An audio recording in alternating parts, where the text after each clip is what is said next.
This is the Lawrence County SportsNet, powered by LCAP.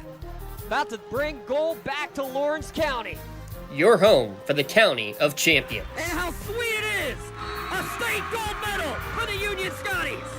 And the Neshannock Lancers are your 2A softball champions. The trophy lifted high. The 10th seed Union Scotties are WPIAL champions. They're not a Cinderella story, a championship story here. And your 2023 WPIL 2A Girls Champions, the Neshannock Wildcats. The pitch from Bruce, here it comes. Look at this! Union wins it! The Union Scotties have rallied to win the WPIAL Championship. The top local athletes and the top sports moments all featured here, live or archived at lcsportsnet.com. 7 seconds. Work it down inside and alley-oop to Young. Good. She'll strike it and score! Featuring over 100 broadcasts of county events in over a dozen sports. Your voice for Lawrence County sports. The gold ball headed home to Newcastle. This is the Lawrence County SportsNet. Coming to you live from Meadville, Allegheny College, our venue here for today's Class 2A PIAA State Quarterfinal softball game. The Neshannock Lancers coming in with a 23-0 record, taking on the District 10 champion Saegertown Panthers with a 17-2 record. Today's broadcast brought to you by the Crane Room Grill. Big shout out to our friends at the Crane Room Grill for getting us this special free video presentation for today's game between Saegertown and Neshannock. District 10 versus District 7. I'm James Dotson with Eric Thomas alongside. Eric, first of all, welcome back from your festivities a week ago out there on the course. You don't look too burnt out there, so I guess you're ready to come back out and enjoy some playoff softball action. Perfect weather. It's a great venue. This is a nice little pocket field here nestled in Allegheny's College, and right next to the baseball field. It should be a beautiful day for softball, and we got two really good pitchers that are going to be in the circle this afternoon, so this could be the pitching duel that sometimes these playoff games end up becoming. Yeah, it's what we expect. You got Addie Fry, the junior, coming in. 176 strikeouts on the year. She's coming off a 14 strikeout performance in the first round victory, a 6-inning Mercy Rule victory over West Shamokin 10-0. On the other side, you have a pitcher in Michaela Obenrader. She's already committed to Canisius. She is a senior, and she has thrown 254 strikeouts on the year, approaching 900 in her career, and she had a solid outing in the first round as well, and an 8 strikeout performance. These are two pitchers that are going to do battle as you would expect, and a pitcher that we're actually kind of used to here in Lawrence County. 2 years ago, they were playing 1A softball, and as a sophomore that year, Obenrader threw a no-hitter in 8 innings against Union. So, I mean, they, I guess, have a little something they can look off of, Eric, but that's also 2 years ago. You know they're going to have a scouting report, and you know that it's going to be base runners at a premium for both teams. Different style of pitching, probably with the being older. The number I look at, James, today, 73 stolen bases for Neshannock. This could be the style of game right now. On paper, you know how these things end up going a lot of times when it's on paper. It usually goes the opposite of what you think it's going to be. Right. But 73 stolen bases for Neshannock this season, I think that's a key number because if they get on base, they also are an extra base machine at the plate. But if they get on base today, they have got to utilize their speed and move runners into scoring position, thinking that this is going to be a low-scoring, runs at a premium type game. Take advantage of your opportunity. Watch that number of stolen bases today go up, because I think if Neshannock gets on the base passes, I think they're going to be very aggressive in this game. That's how they have been so successful the last 3 years of, well, to put it very bluntly, dominance for Neshannock Lancers. When you've won now 71 out of your last 72 games in all competitions, you've obviously been doing something correctly, and was first Leah Nogue, then Erilyn Nogue, now Jaden Nogue along with Miley Anderson at the top of that lineup. You mentioned the total stolen bases. Here's what I think is impressive. Anderson, 27 stolen bases, Nogue, 19. They've each been caught stealing just once. So it's not just that they're overly aggressive. They're aggressive and getting to second base or third base more often than not. No, and you mentioned those two players in Anderson and Nogue, top of the lineup against West Shamokin in the first round. 4 walks for Anderson, 2 RBIs for Nogue. Nogue also had 2 hits in that game. So top of the order is going to be important. Another stat you want to watch here today, 82 walks. This Neshannock team has been patient at the plate. You compare that to what Saegertown has done this season, and they've only walked 54 times in their game. So that to me seems like they're a little bit more aggressive at the plate, swinging at pitches.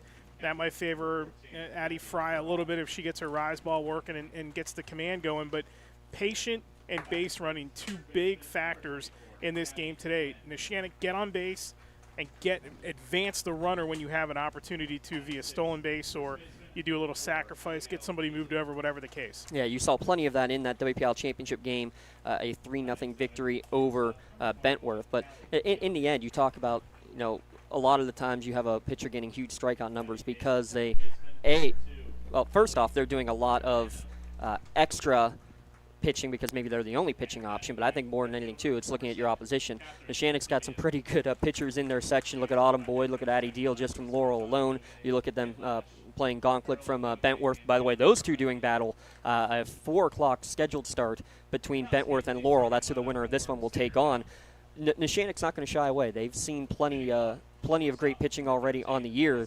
The issue is if you talk to the coaches, those gaudy numbers offensively, they think and want it to be a lot more than what it already is. Yeah, that's a scary thing. And what we've seen from them in the playoffs so far, anyway, what we've seen from them in the playoffs, their offense has just come to life. I mean, you talk about Kat Nativio batting 9th and had the big home run in the WPIL playoffs and the WPIL tournament. There's a reason why this team has won 13 games by 10 or more runs. There's a reason why they're 75-1.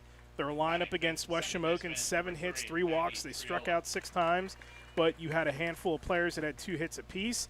This lineup seems like, even though they've been really good all year, they seem like they're hitting and playing their best in the postseason, and that's a very dangerous thing when you're undefeated. I'm glad you mentioned Kat Nativio because she had our play of the game with that solo home run that got the first run of the game against Riverside. She was our play of the game in the last one, too. She had a big 2-out, 2-run double that ended up starting a 5 or 6 run inning there in the 5th, and that ended up being a big turning point in that one. So when your 9-hitter is the apparent weak spot in the lineup, hitting just over the Mendoza line, but she's got probably, you could argue, the 2 biggest hits of the playoffs, that tells you enough right there of this 1-9 mentality. And remember, that Riverside game was a game in which they weren't sure they were going to have their full lineup that day either because of testing going on at the school. So they really needed that boost, and they got it from that 9 spot. We're going to step aside. We'll be back, and we'll have starting lineups and first pitch from Allegheny College to a PIAA playoffs here on Lawrence County SportsNet.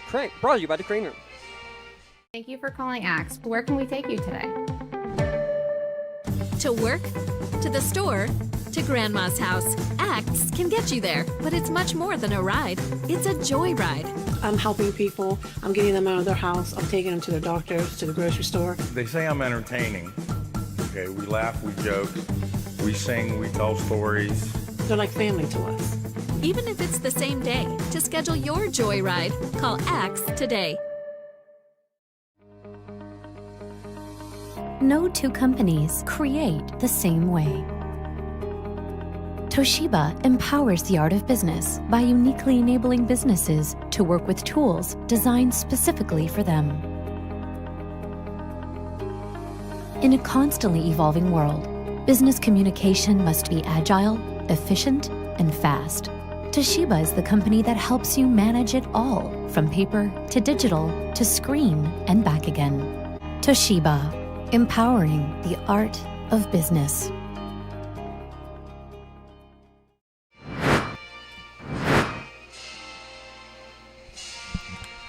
Your national anthem here from Allegheny College, and we're about ready to go. Both teams wearing the white uniforms. Neshannock will be in the all-whites with the red numbers and the red stripe across the chest with Lancers in big, bold letters. Saegertown, the Panthers, in the white uniforms with yellow numbering and the blue pants here. They will be by coin flip the home team. It's all by coin flip after you get through the first round. I like that they are giving home field advantage both in the book and on actual turf, quite literally from Neshannock's turf in the first round. And after that, it's neutral sites and all coin flip. But this is not going to feel like a neutral site, Eric, because this is the 6th straight, I believe. Let me confirm that real quick. 6th straight playoff game that has been played by Saegertown here at Allegheny College. Kind of a home away from home. 6 straight and 7 in their last 9 playoff games have been right here at the home of the Gators. Yeah, they got to feel comfortable, but really I think when it comes down to it, there really is no home field advantage. I mean, we're seeing a lot of red in the outfield too, so Neshannock's fan base traveling pretty well, but there's a comfort level, and when you get into those situations where you continually play at one park or another during your run, I mean, you got to feel comfortable with it. Same routine. routine might be important come the playoffs, too. Everybody gets on the bus. Everybody knows where they're traveling to. Everybody's familiar with the dugouts, the setting, the dimensions, all that. So maybe that becomes a factor today, but I don't think from a fan standpoint it's going to be much of a factor because we've seen so much red here. The Neshannock team has drawn so much support. Their fans have been so great through every sport. I mean, we've been with these athletes now, football, basketball, and now baseball and softball, and every single venue you go to when there's an Neshannock team involved, they bring it from a crowd standpoint, and that's good to see that a lot of them made the trip today. So there's your Doran Concrete starting lineup, same as it has been. Anderson, Nogue, Fry, Parad, Quinn, Measle, Biondi, Giordano, and Nativio. For the undefeated Neshannock Lancers, again looking for number 72 out of 73. And they are a 23-0 on the season. The right-hander, Michaela Obenrader, in the circle. We'll get her numbers for you here, and we'll get the rest of the defense behind her after this first pitch. Delivery by Penn Ohio Bottled Water in there for strike one. Here's your defensive alignment. Braun, Mook, and McGill in the outfield left to right. Halsey and Arblaster on the left side of the infield. Triola and Rhea Paris on the right side. Maddie Pratt behind the dish, and here is the senior Michaela Obenrader. Makes it a 1-1 count. A 17-1 record on the year. A .76 earned run average. And we talked about the gaudy numbers. 254 Ks, only 18 walks. Both these pitchers, great ratio in terms of walks to strikes. They really are. They get ahead of the batters. They get control of the batter. And if there's one knock on on Obenrader, maybe she's allowed more earned runs, 13 compared to 7 for Fry, but she has been as dominant in District 10. You're talking about a player who started playing softball at 10, struck out 188 in her first season, 241 in her second, 188 last year, and here we are at 254 this season. Anderson takes that one. Count now 2-2. Anderson, one of 6 players in this lineup that is already committed to be playing collegiate softball. She's only a junior. She's going to Kent State, as is fellow junior Gabby Quinn. 2-2 the count. This one's going to be lifted but foul towards the baseball field. Count will remain 2-2. And you mentioned it that she sees the ball very well. Gets on base, lots of walks, and 3 stolen bases in both of the last 2 games she's played in. Also an extra base hitter, too. I mean, 5 on the season, pretty good, but big-time contribution. You think about the runs and the run support that these pitchers need in the playoffs. I mean, getting on base 4 times via walk in a playoff game from your leadoff spot. You want your leadoff hitter on by any means necessary. Doesn't matter if it's a single, doesn't matter if it's a walk. Get on base, and she was able to do that in the last round. She's already faced a now 7-pitch at bat. Request time, and it is granted.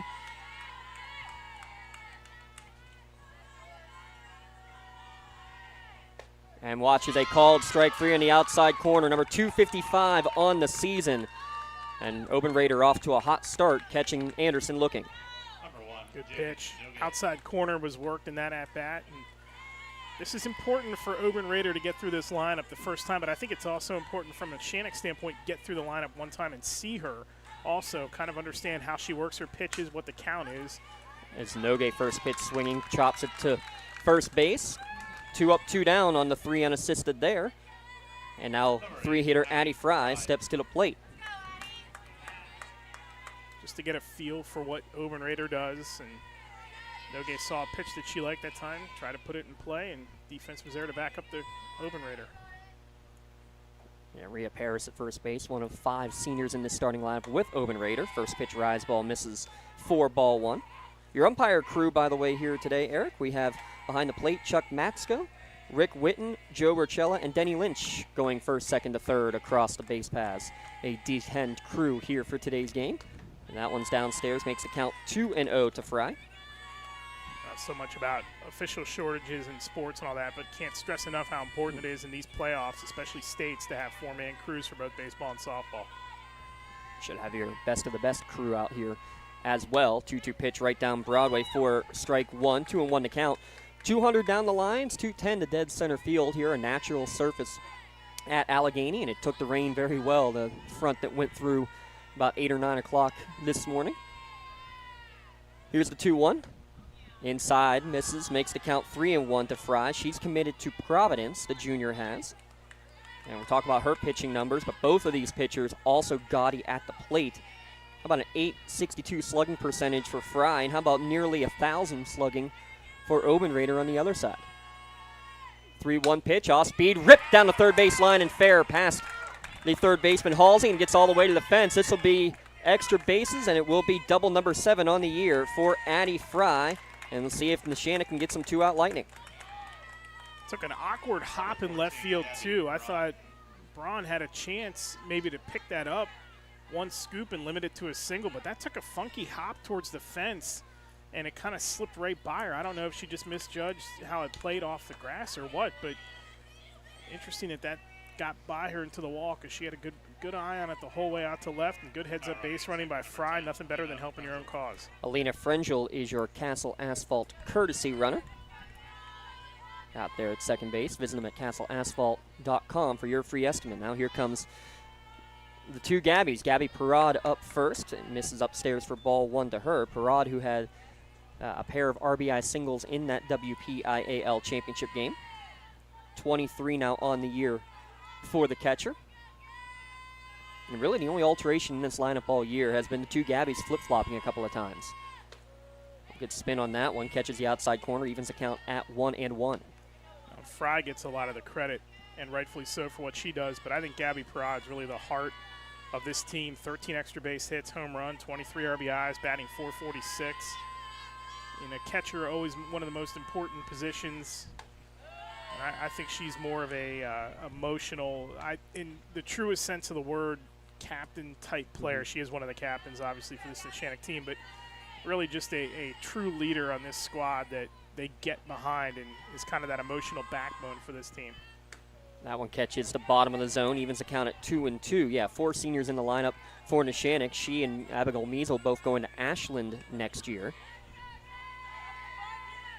Giordano is going to be playing softball at Slippery Rock, and Kat Nativia is going to be looking to walk on in her collegiate career. 2-2, swung on and missed, chased the rise ball to end the inning. A 2-out double with that runner left stranded on the bags. Neshannock 0, Saegertown coming up to bat when we return on the Lawrence County SportsNet, powered by LCAP. When it comes to shopping for insurance, there are thousands of options out there. MVP Insurance proactively shops and compares your policies to find the best coverage and rate. Josh Madur and David Verratti want to provide you with the level of personalized service that you know that you are the MVP of their agency. They simplify insurance so you can live stress-free. Visit one of the locations in Xenia Leopold or in New Springfield, Ohio. Call MVP for the win. Proud sponsor of the MVP of the game on the Lawrence County SportsNet.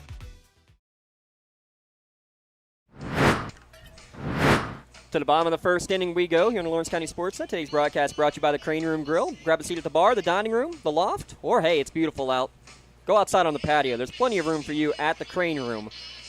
Special thanks for them putting together the package so we can get this broadcast here today. Free video. Let's take a look at the starting lineup here for the Saegertown Panthers. And again, a 17-2 record on the year for them.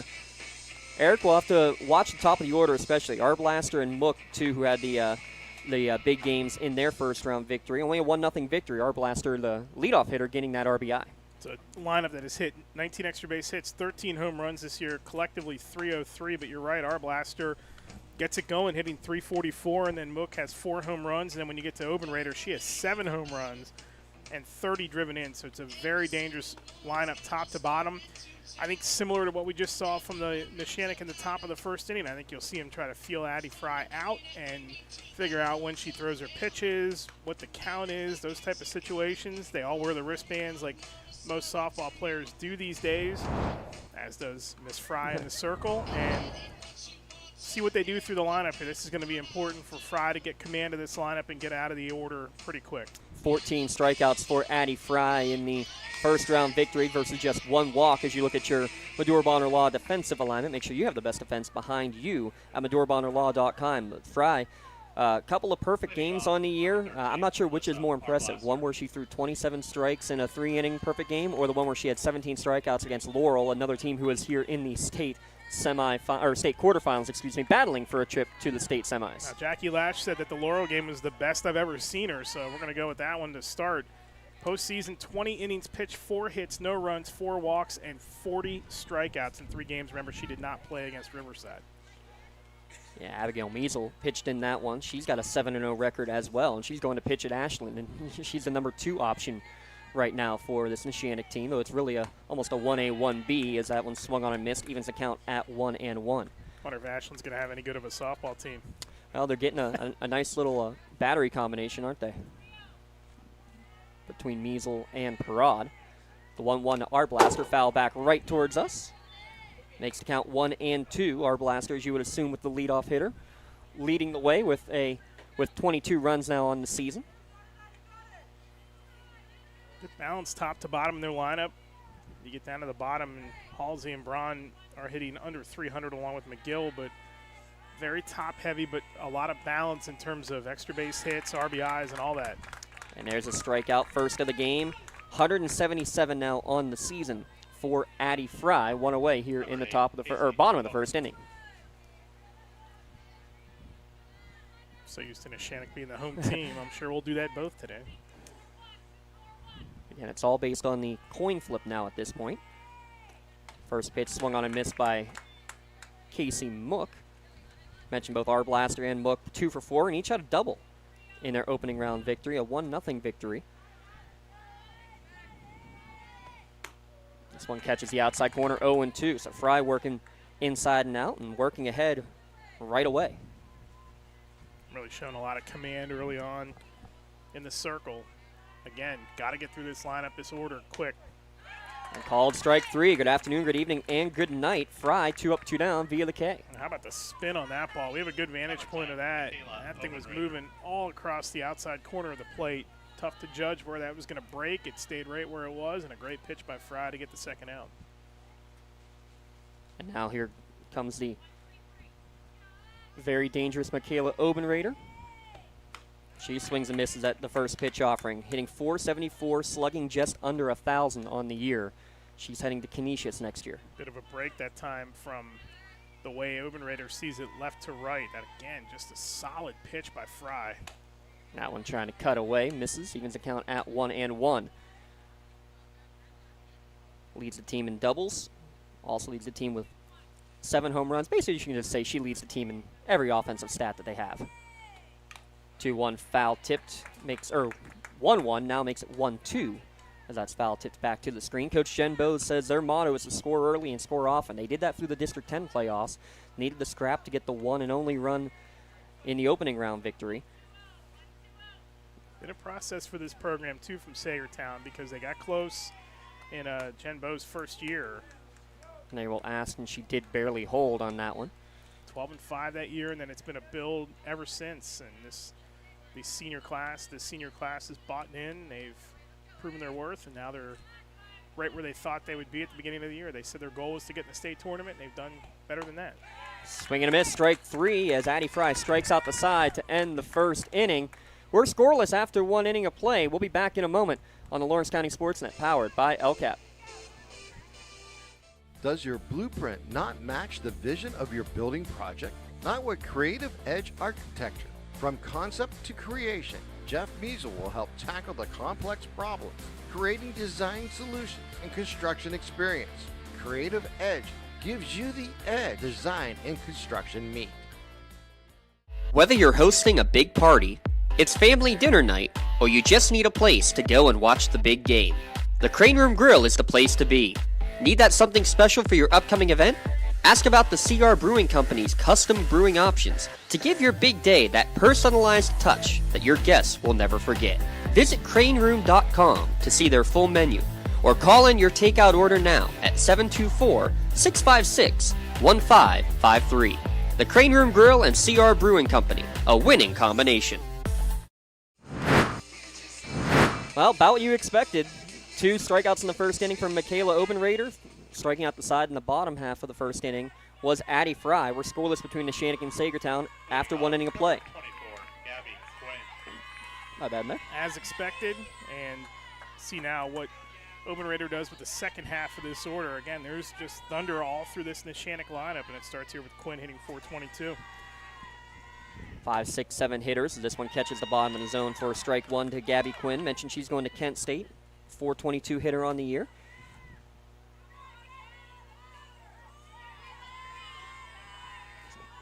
Michaela Obenrader fisted towards short. Taken there at short by Arblaster. Across for the first out of the inning. Just a nasty pitch, and Quinn was able to get some aluminum on that, and that ball, you think sometimes in terms of golf when you see the spin on these balls, James, because you put backspin on it, comes back towards the hole. There is so much spin coming off of that ball that when you hit it, it's spinning the whole way to the defenseman. That ball is not sneaking through anywhere. You're taking the velocity off of the bat speed when you hit it because of how much spin is on the ball, and it's not getting anywhere but past the shortstop. Beautiful off-speed pitch there to Abigail Measle for strike one. And swings through that one for strike two. So she's shown 3 or 4 pitches already as well, and that's what you got to be looking at in the offseason. Develop that, that second, third, fourth, fifth pitch, however many you have. You want to develop something new each and every year. And you want to also showcase that at different points of the lineup. You don't want to just throw everything at them right away, so Neshannock has a read on what you're doing. Good hold there from Measle as Open Raider can't get her to chase up high. Again, Open Raider, who had the 8-inning no-hitter as a sophomore in Class 1A quarterfinals. One's fouled back right towards us. Some sort of debris hitting Eric Thomas next to me. Hey, what if that fence is in there? I'm a goner.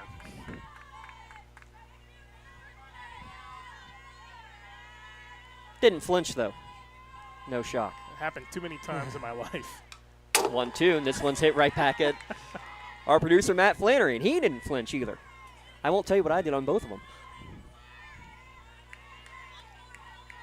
Abigail Measle hitting .397 on the year. I mean, we might as well be umpiring the game today. That's our vantage point. We're so low. Off-speed pitch. He's able to foul it, so 3 straight fouled away in the one-out battle here by Abigail Measle. But a great view of the pitch. You can see, obviously, from our camera work, we're right on the pitches, too, from both angles. But you're seeing so much spin at this angle from these two pitchers that are coming on these balls. And it just is so tough to get a read on when that thing is going to break and when you should put your aluminum into it. Great battle. Now Measle's fouled 4 off in a row with 2 strikes, and this is great because not only for her you see more pitches, but the entire team sees a little bit more and gets more pitches on the arm of the senior. That's what we just talked about a minute ago, is try not to showcase too much of it through the lineup early, but she's having to work here, and that's, again, the patience of this Neshannock lineup is one of their attributes that there's nothing in a box score that can show you patience. You can talk about how many walks a pitcher has had, but until you actually see the pitch count and watch it happen, you don't understand how patient this team is. Holds back there, lifts this one into shallow right field, and that's going to find its way in for a 1-out single. Not the strongest hit, but doesn't matter with the way that at-bat went. That is a win and a half for Neshannock. Yeah, that really was. That was a beautiful piece of hitting. It's just a little lob shot right over top second base. Tough to judge. The wind blowing from right to left as we see it behind home plate, so it's going away from the infielders and the outfielders. It's blowing out towards what's going to be their right. And I think the wind just got a little piece of that. But, again, the spin on that ball and the contact, making it tough for the defenders in the outfield and infield here to really pick it up as well. First pitch misses for ball 1 to the lone freshman in the starting lineup for Neshannock, Callie Biondi. 1 freshman, 1 sophomore, 3 juniors, and 4 seniors.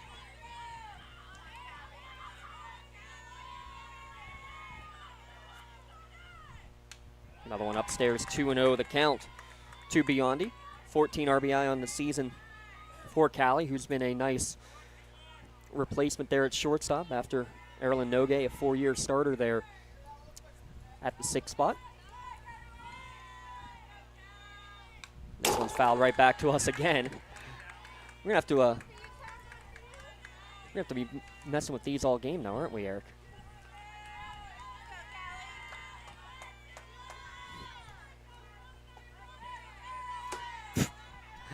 Two and 1 to count.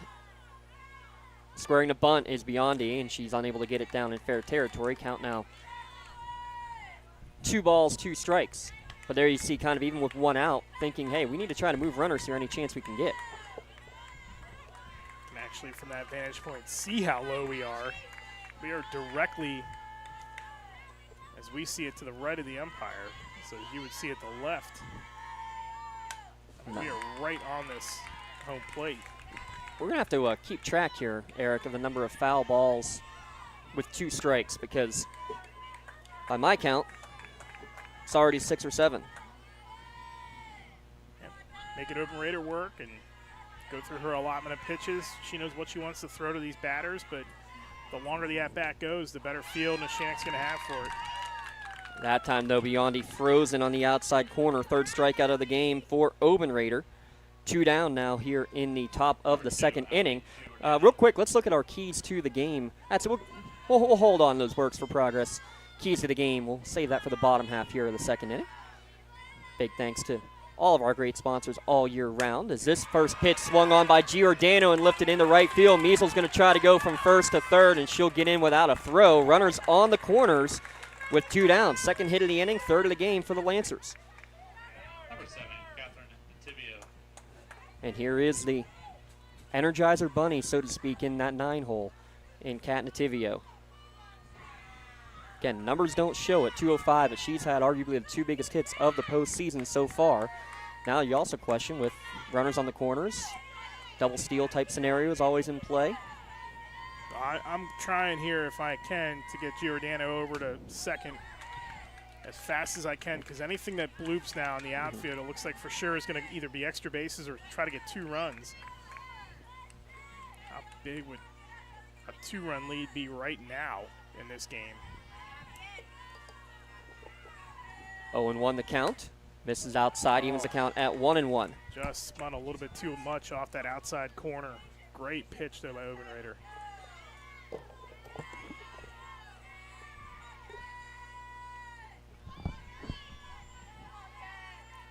One ball, one strike to Nativio. Again, one of the 4 seniors in this lineup. Runner does go, chopped foul towards third base, handled there by third base coach Don Nogue. Head coach Jackie Lash coaches first base. You don't see it very often, Eric, but she likes being the bench coach, but this year has moved herself out onto the base paths just to be a little bit closer, but still trusts the assistant down at third.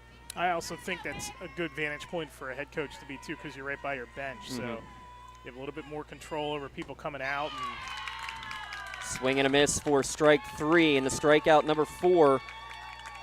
Able to get Oben Raider out of a jam. 2 runners left on base. Still scoreless heading to the bottom of the second inning. We'll be back in a moment here at lcsportsnet.com. Castle Asphalt and Construction is driven to provide quality, cost-efficient pavement-related services to Western Pennsylvania.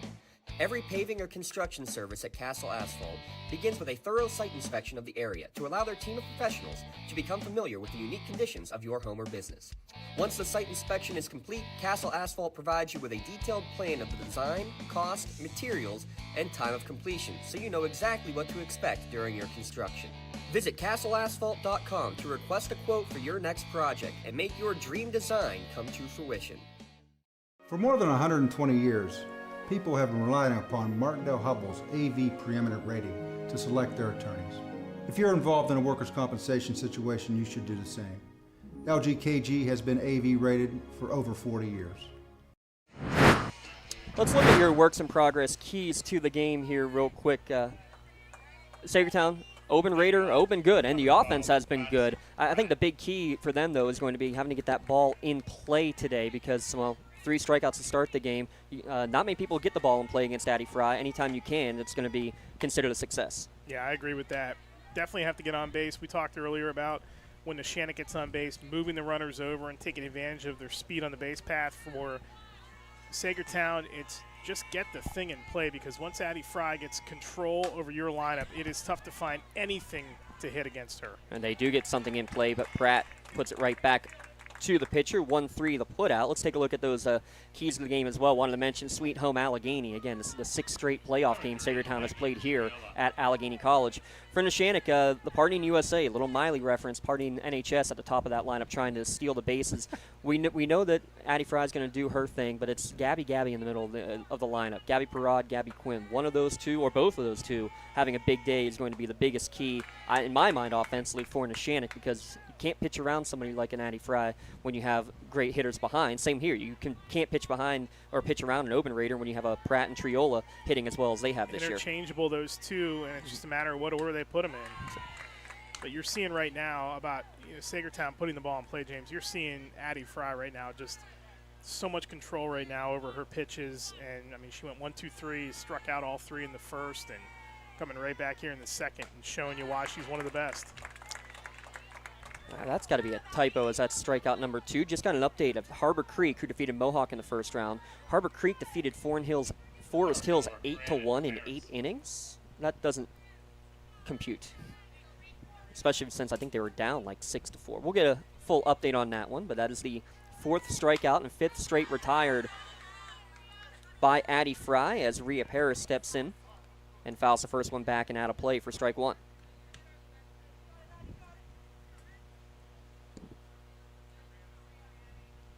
I think one of the hidden traits that Gabby Parad has, and we saw it on that pitch too, is her ability to get that mask off and find one that's popped up like that so fast.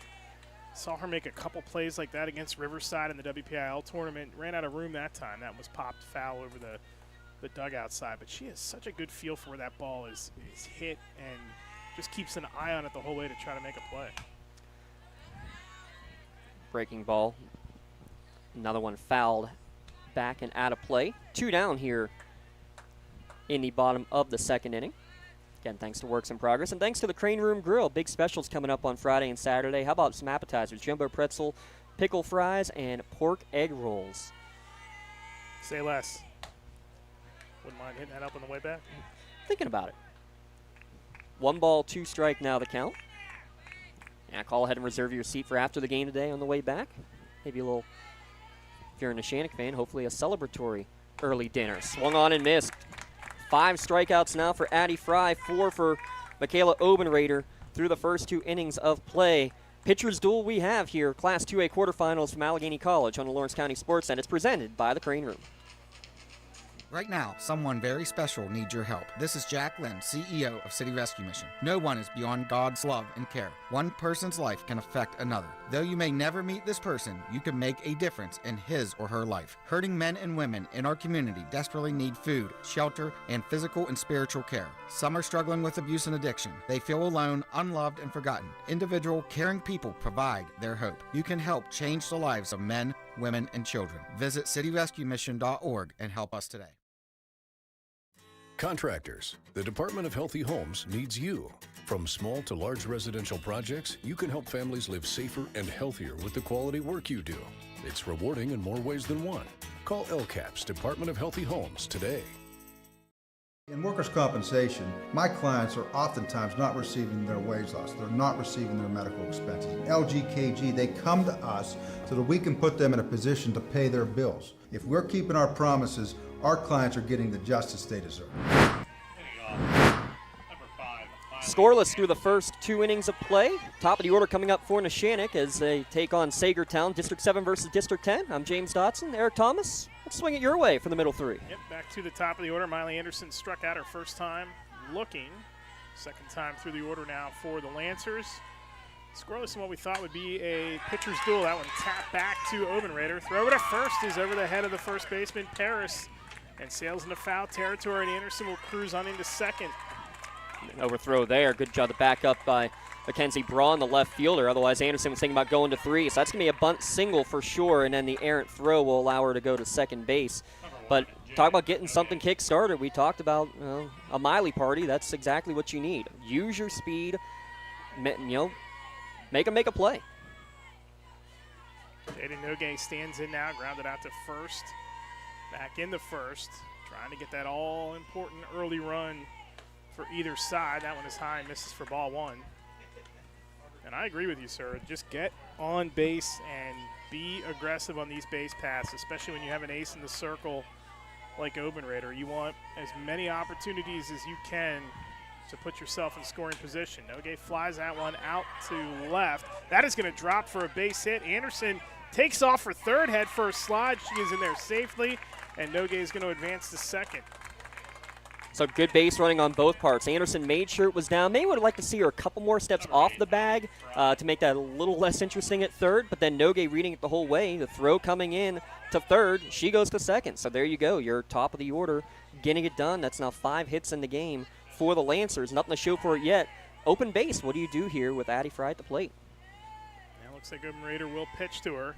Fry grounds one foul, third base side. Interesting decision here to pitch to Fry.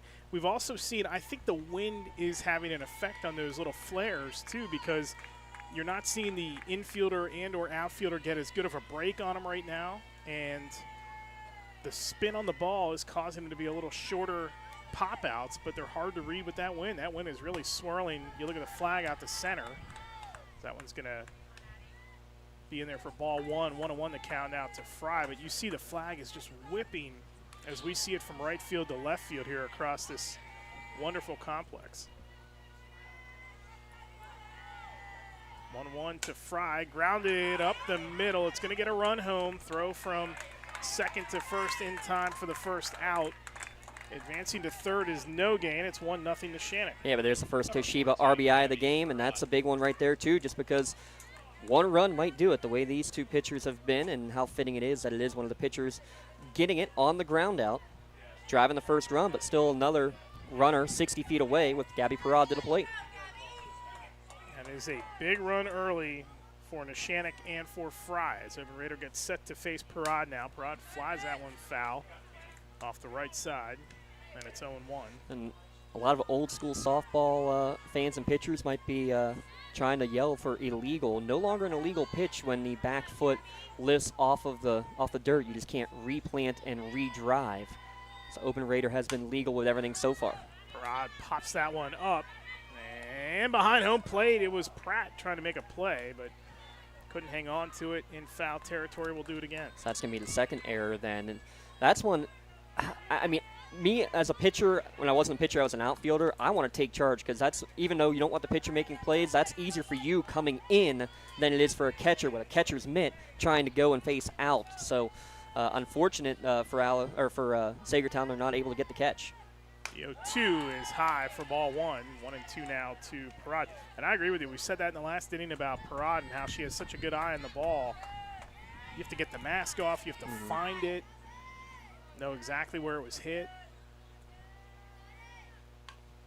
And a little check swing foul. It's going to keep Piaa alive at 1-2. And she has a little chuckle because if she is able to hold back a little bit more and pull the bat fully back, it's probably just going to hit her right between the numbers, to be honest. But fouls it off, lives to find another pitch. Second run is at third in the form of no gain. 1-0 Neshannock. It's 1-2 now to Piaa. She struck out her first appearance, and that one is outside, but they say she went, and that is strikeout number 5 for Open Raider, and there are 2 gone. That's a big second out. Second time Pia's been out. How big is that? Here's your stat of the day. Piaa only had 6 strikeouts on the year coming into today's game, and she's been retired on the strikeout twice today by Open Raider. Gabby Quinn, who grounded out to short her first appearance. 5 homers and 7 extra base hits this season. Needs just a base knock right now for a 2-0 lead, and it's 1-0. Tell you what, Saegertown also lucky on that dropped pop fly that it was touched just barely foul. It was, but not by much down the first base line. Inside. Misses for ball 2, 2-0 now to Quinn. Abby Measle is on deck. She has singled to right and advanced to third her last time. Big one right now is at the plate. That one is ripped in the air to short, and that is caught for the final out. And that will do it for Neshannock. They do get a run on 2 hits. 1 error and 1 stranded. They got a 1-0 lead, though, as we go to the bottom of the third here on the Lawrence County Sports Network, powered by LCAP. And we'll keep it here as it is Melee Chiropractic time. Melee Minute time coming your way. We'll put us on the clock and take a look at this Class 2A bracket.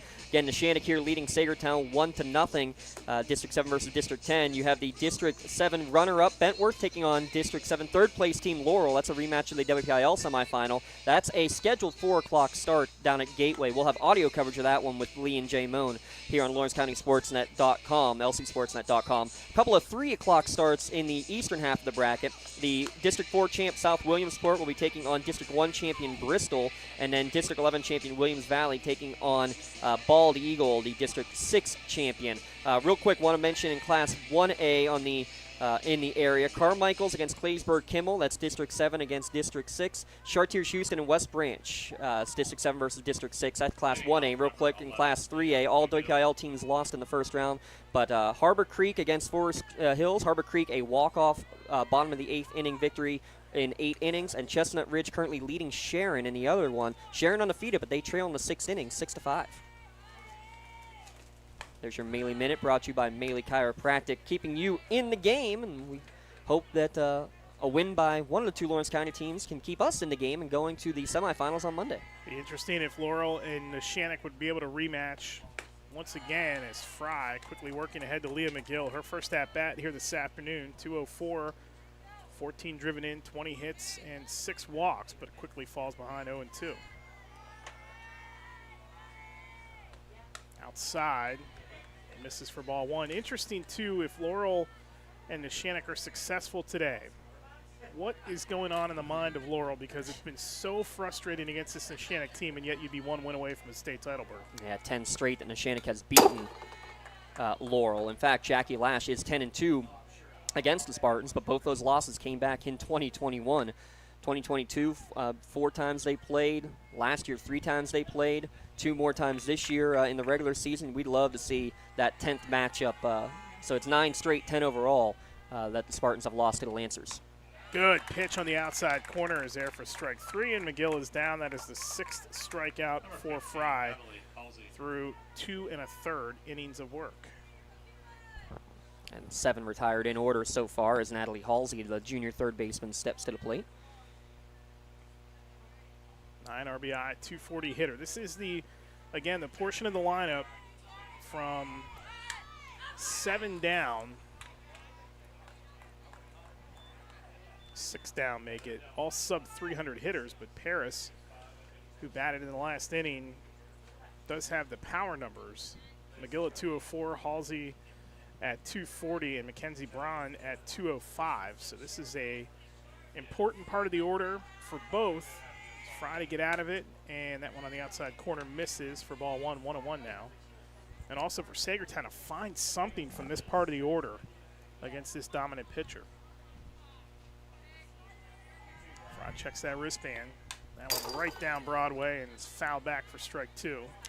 Well, I have another moment. Give a special shout out to the Crane Room. That's why you're able to watch this game here for free. Crane Room Grill and CR Brewing Company, a family-run brewery. They beckon to the hardworking blue-collar trades that built this country. Visit crbrewingco.com. Again, crbrewingco.com for more info. Good pitch by Fry, a little off speed for out number 2 and strike out number 7. Including 4 in a row retired. So we're in the 3rd inning, and she's already halfway to her total that she had in the opening round game against West Shamokin. She is Shamokin right now out there in the circle. 40 now, make it 47 in 3 games and a couple innings here, as that one's bunted foul by Braun. And you can't exactly blame bottom of this order, these last couple batters trying to lay one down. Just, hey, trying to do anything. Kind of like how Anderson started the big inning for Neshannock in the top of this frame. Find a way to get on no matter what. Fry had 0-1. That one's swing and a miss, strike 2, and quickly 0-2 now. Fry working ahead. You just have to think, too, when they get that first run, Fry just has to be so charged up knowing that she has the stuff to make that stand. Both pitchers really would have to feel that way, and that's a quick 3-pitch strikeout as Braun is retired. 8 in the books for Fry as she goes in order again. No runs, no hits, no errors, and nobody left. Neshannock on 1-0 lead as they're coming to bat in the top of the 4th here in the Lawrence County Sports Network, powered by LCAP. For 20 years, Melee Chiropractic has treated athletes of all ages to help them get safely back to the top of their game. Melee Chiropractic has 3 full-time doctors in their office, and all 3 are former area athletes who have had to battle injuries throughout their careers. They want to help you get safely back on your feet. But more importantly, help stop the injuries before they happen. Prehab before you rehab. Attention all high school student athletes. During your sports season, a $30 visit to the Melee Chiropractic office includes an adjustment and/or all therapy is necessary. From the athletes of tomorrow to the weekend warriors and everything in between. Let Melee Chiropractic keep you in the game. Back here at Allegheny College, Eric Thomas, James Dotson with you as we go to the top of the 4th now. Neshannock with a 1-0 lead here in the Piaa quarters. It'll be Measle, Biondi, and Giordano for Neshannock. If anybody gets on, Nativio would bat fourth in the inning as Open Raider goes back to work, and that one is low for ball one. One run, you said, is sometimes all you need. We haven't talked about it. Only 9 runs as a team all year long that Neshannock has allowed. But you want more than one. You want some insurance here. That one low and skips in the dirt. Good job by Pratt. Get that somewhat in front of her, and it's 2-0 now to Miesel, who singled in her first at-bat in the second.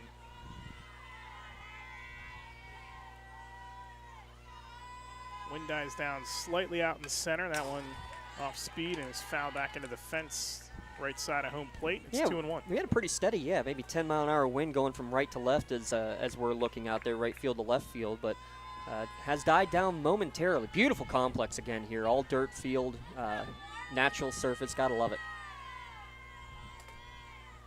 In there for strike 2 to Miesel. Rise ball that time by Open Raider, and it's 2-2. Reminder, coming up after the game, we will have our MVP Insurance MVP of the game. Big thanks to them. All sorts of insurance. Visit MVPINS.com. And over the outside corner for strike 3, looking for Miesel, and that is the 6th strikeout now for Open Raider. So for keeping count, that's 8 strikeouts versus 6 strikeouts here as we start the 4th inning. About what we expected, an RBI on a ground out, but kind of manufactured. Bunt single, an error. Callie Biondi struck out looking her first time. That one's right over the outside corner of the plate for strike 1, 0-1. If this holds, I kind of have a feeling who my vote would be for the early favorite. Not to get ahead of ourselves. For MVP as Biondi lays down a bunt perfectly, but a good job by Open Raider to get over to her right, make the throw over to first for out number 2. So that's 1-4 if you're keeping score at home, as it was the second baseman in Triola coming over and covering. And quickly out of the circle was Michaela Open Raider to go and field that ball. You'd like it to be maybe a little bit more down the third base line, but honestly it was pretty well placed, I would say, there by Biondi. Just a great play by the pitcher, fielding the position. So 2 gone, and here is Giordano, and Giordano singled in her first at-bat to center. Right center, and she quickly looks at ball 1 and is ahead in the count. Mentioned she'll be extending her career playing at Slippery Rock University. Open Raider fires. That one is sharply hit first base side foul, and it's 1-1.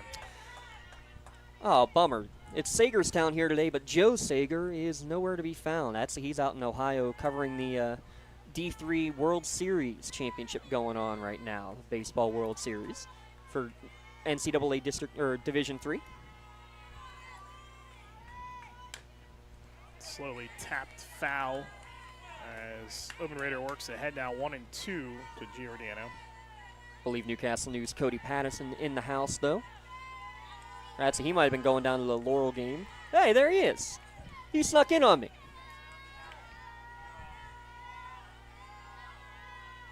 Outside corner missing for ball 2. 2-2 now to Giordano. Well, he talked about earlier, Piaa only 6 strikeouts on the season. Miley Anderson only 6 strikeouts in the top of the order. Ali Giordano only 6 strikeouts on the year. It's impressive putting the ball in play. That one is tapped to second, and the throw to first is wide. And Giordano is going to be aboard with the air. And that's why it's important. Just get the ball in play right there, Eric, because it looks like a routine play and an easy out, but it's softball. in this game, baseball, softball, anything at any given time can happen. Keeps the inning alive for Nativio, who struck out in her first appearance, but as we mentioned in the postseason, has been a big-time threat for this Neshannock lineup. Had that massive home run against Riverside at the WPIL tournament. Swings and misses at strike 1, and Open Raiders ahead 0-1. Top of the order if Nativio keeps the inning alive.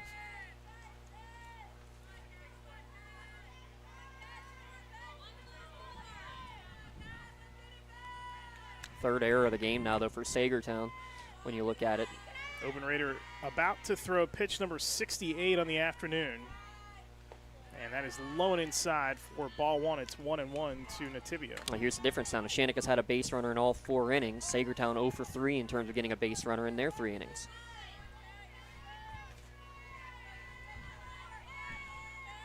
1-1 pitch up coming. 2 outs here in the top of the fourth. 1-0 Lancer lead here over Saegertown in the quarters. That one is high and misses for ball 2, 2-1. Yeah, 6 strikeouts so far. Open Raider now approaching that number, that magical number. That one is high and swung on and missed for strike 2. she thought that was strike 3. Hey, this is perfect. You get yourself another chance. It's still just a 2-2 count. Yeah, she has nearly 900 career strikeouts, but Kat Nativia's got the hot bat. Love to see a kid get angry after having something like that, thinking that you're already done. Get back in there and put the bat on the ball. Open Raider on 2-2. Swing and a miss for Nativia, and the inning for Neshannock is over. They get somebody aboard. No runs, no hits, 1 error, and 1 left. We go to the bottom of the fourth. It's still 1-0 Neshannock here in the Lawrence County Sports Network, powered by LCAP. At Medore Bonner Law, we're more than just attorneys. We're your community partners. With a combined experience that spans decades, attorneys Jason Medore, Michael Bonner, and Greg Rossitelli are your trusted advisors for all legal matters. From personal injury to estate planning, business law to family disputes, we are here to guide you through every step of the legal process. Our full-service, community-based approach ensures that you're not just a client, but a valued member of our family. Give us a call or visit us online at MedoreBonnerLaw.com for more information. When you're looking for quality concrete services, contact the experienced professionals at Doran Concrete. Our company is family, locally owned and operated, and has been serving the community for over 30 years. Get residential or commercial concrete services for any size job. Our skilled professionals offer prompt and reliable services at an affordable price. We believe in the principles of honesty, integrity, and reliability. Get in touch with us for exceptional concrete services at prices that you can afford. Alongside James Dotson and our producer Matt Flannery, Eric Thomas with you here at Allegheny College as we go to the bottom of the fourth inning. It's the top of the order for Saegertown. Second time through the order for the Panthers as Alyssa Arblaster takes strike 1. It's 0-1. Addie Fry missing. Oh, they gave her the outside corner that time, and it's quickly 0-2. Yeah, she swung and missed. I'm looking down at my book here. Yep, she did swing. It was kind of a, she tried to hold up, and then the bat just kept on floating its way around. So quickly 0-2 the count. Fry been in command, tries to hit that outside corner once again and misses for ball 1. I like the word. I like the word you used there, Eric. Command. How about a 76% strike rate? I mean, most high school you're looking 60, maybe 65. You're a very effective pitcher, and she's 76% on the year. 75% is a staff, and that's going to include Measles' efforts. Gianna Puglia has pitched 2 innings this season, but Measles in as a number 2, 7-0 herself and a 74% strike ratio. That was in there for strike 3, and that is the first out of the inning on a swing and a miss by Arblaster, and there's 1 gone.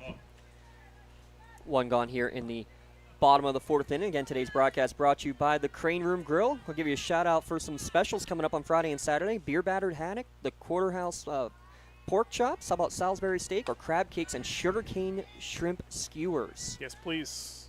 Well, which one? All. Oh, okay. Sounds good. We'll get the whole gang together after the games today. How about that? Casey Mook up to bat now, second time through. She struck out looking back in the first. 1 gone. Great pitch by Fry that time. Give a shout to Casey Mook. How about a silver medalist in state wrestling last year and in 4th place this year. 50-plus wins already in her career. Girls wrestling and flag football catching fire in this state, which is fun to see. That one is low and inside and fouled away. Stays 0-2. Yeah, I'm all in favor of flag football for the ladies, as long as it doesn't impede too much on the spring sports. That's what I was going to say. You got to wonder and worry if that might be the case, but I think you're going to get a lot of activity. That one is outside and missing for ball 1, and it's 1-2 now to Mook. If anything, you might lose out on some track teams, but you still are able to go, like, you know, we saw the Nogue sisters. Miley Anderson competed in the individual track and field and worked for the team, so That one high, missing for ball 2-2 the count out of Mook. If there's a season that you can do multiple sports, I think spring is the easiest. Just, unfortunately, if it's a team event, you got to be on the softball field first, but then you can go and switch over and go run on individual days or on non-game days. 2-2 pitch outside, full count now to Mook. I mean, we saw it in the fall with boys golf and Jay Rona and Mohawk and how many sports he played. It is doable if the schedule allows. Also doesn't hurt when you're that caliber of athlete either. Fry delivers and a swing and a miss by Mook for strikeout number 10 here today for Fry. 11 batters up, 11 batters down, 10 by the strikeout, and guess what? The one that wasn't a strikeout was a ground ball back to her. That's Maddie Pratt, who's now in the on-deck circle. Michaela Obenrader now to the plate, and how about this? That's the first time that she's even gotten to a full count or any 3-ball count. Obenrader struck out in the first. Second time that these two hook up here. It's in there for ball 1. While we're at it, if you're going to throw flag football for the ladies out there in the spring, how about some legit spring football in the state of Pennsylvania? Thank you. Let's get some scrimmages and some actual games. Strike one. I mean, I still question whether they need to be flip-flopping seasons altogether. You end up getting better weather for baseball and softball in the fall than you do here in the spring for the most part. But I agree. Let's get like a 6-week spring season. Big cut that time by Obenrader for strike 2. It's 1-2 now. Fry working ahead. Other states do it. Georgia, I mean, they're packing stadiums with 20,000 people for actual spring games. Myrtle Beach. South Carolina does a big showcase at Coastal Carolina with 6 spring games over the weekend. As look at Piaa holding right there, but that missing. Confirming it was just outside. She tried to frame it back in, but it was just off of the outside corner. 2-2 now to Obenrader, trying to get out of this inning without any damage.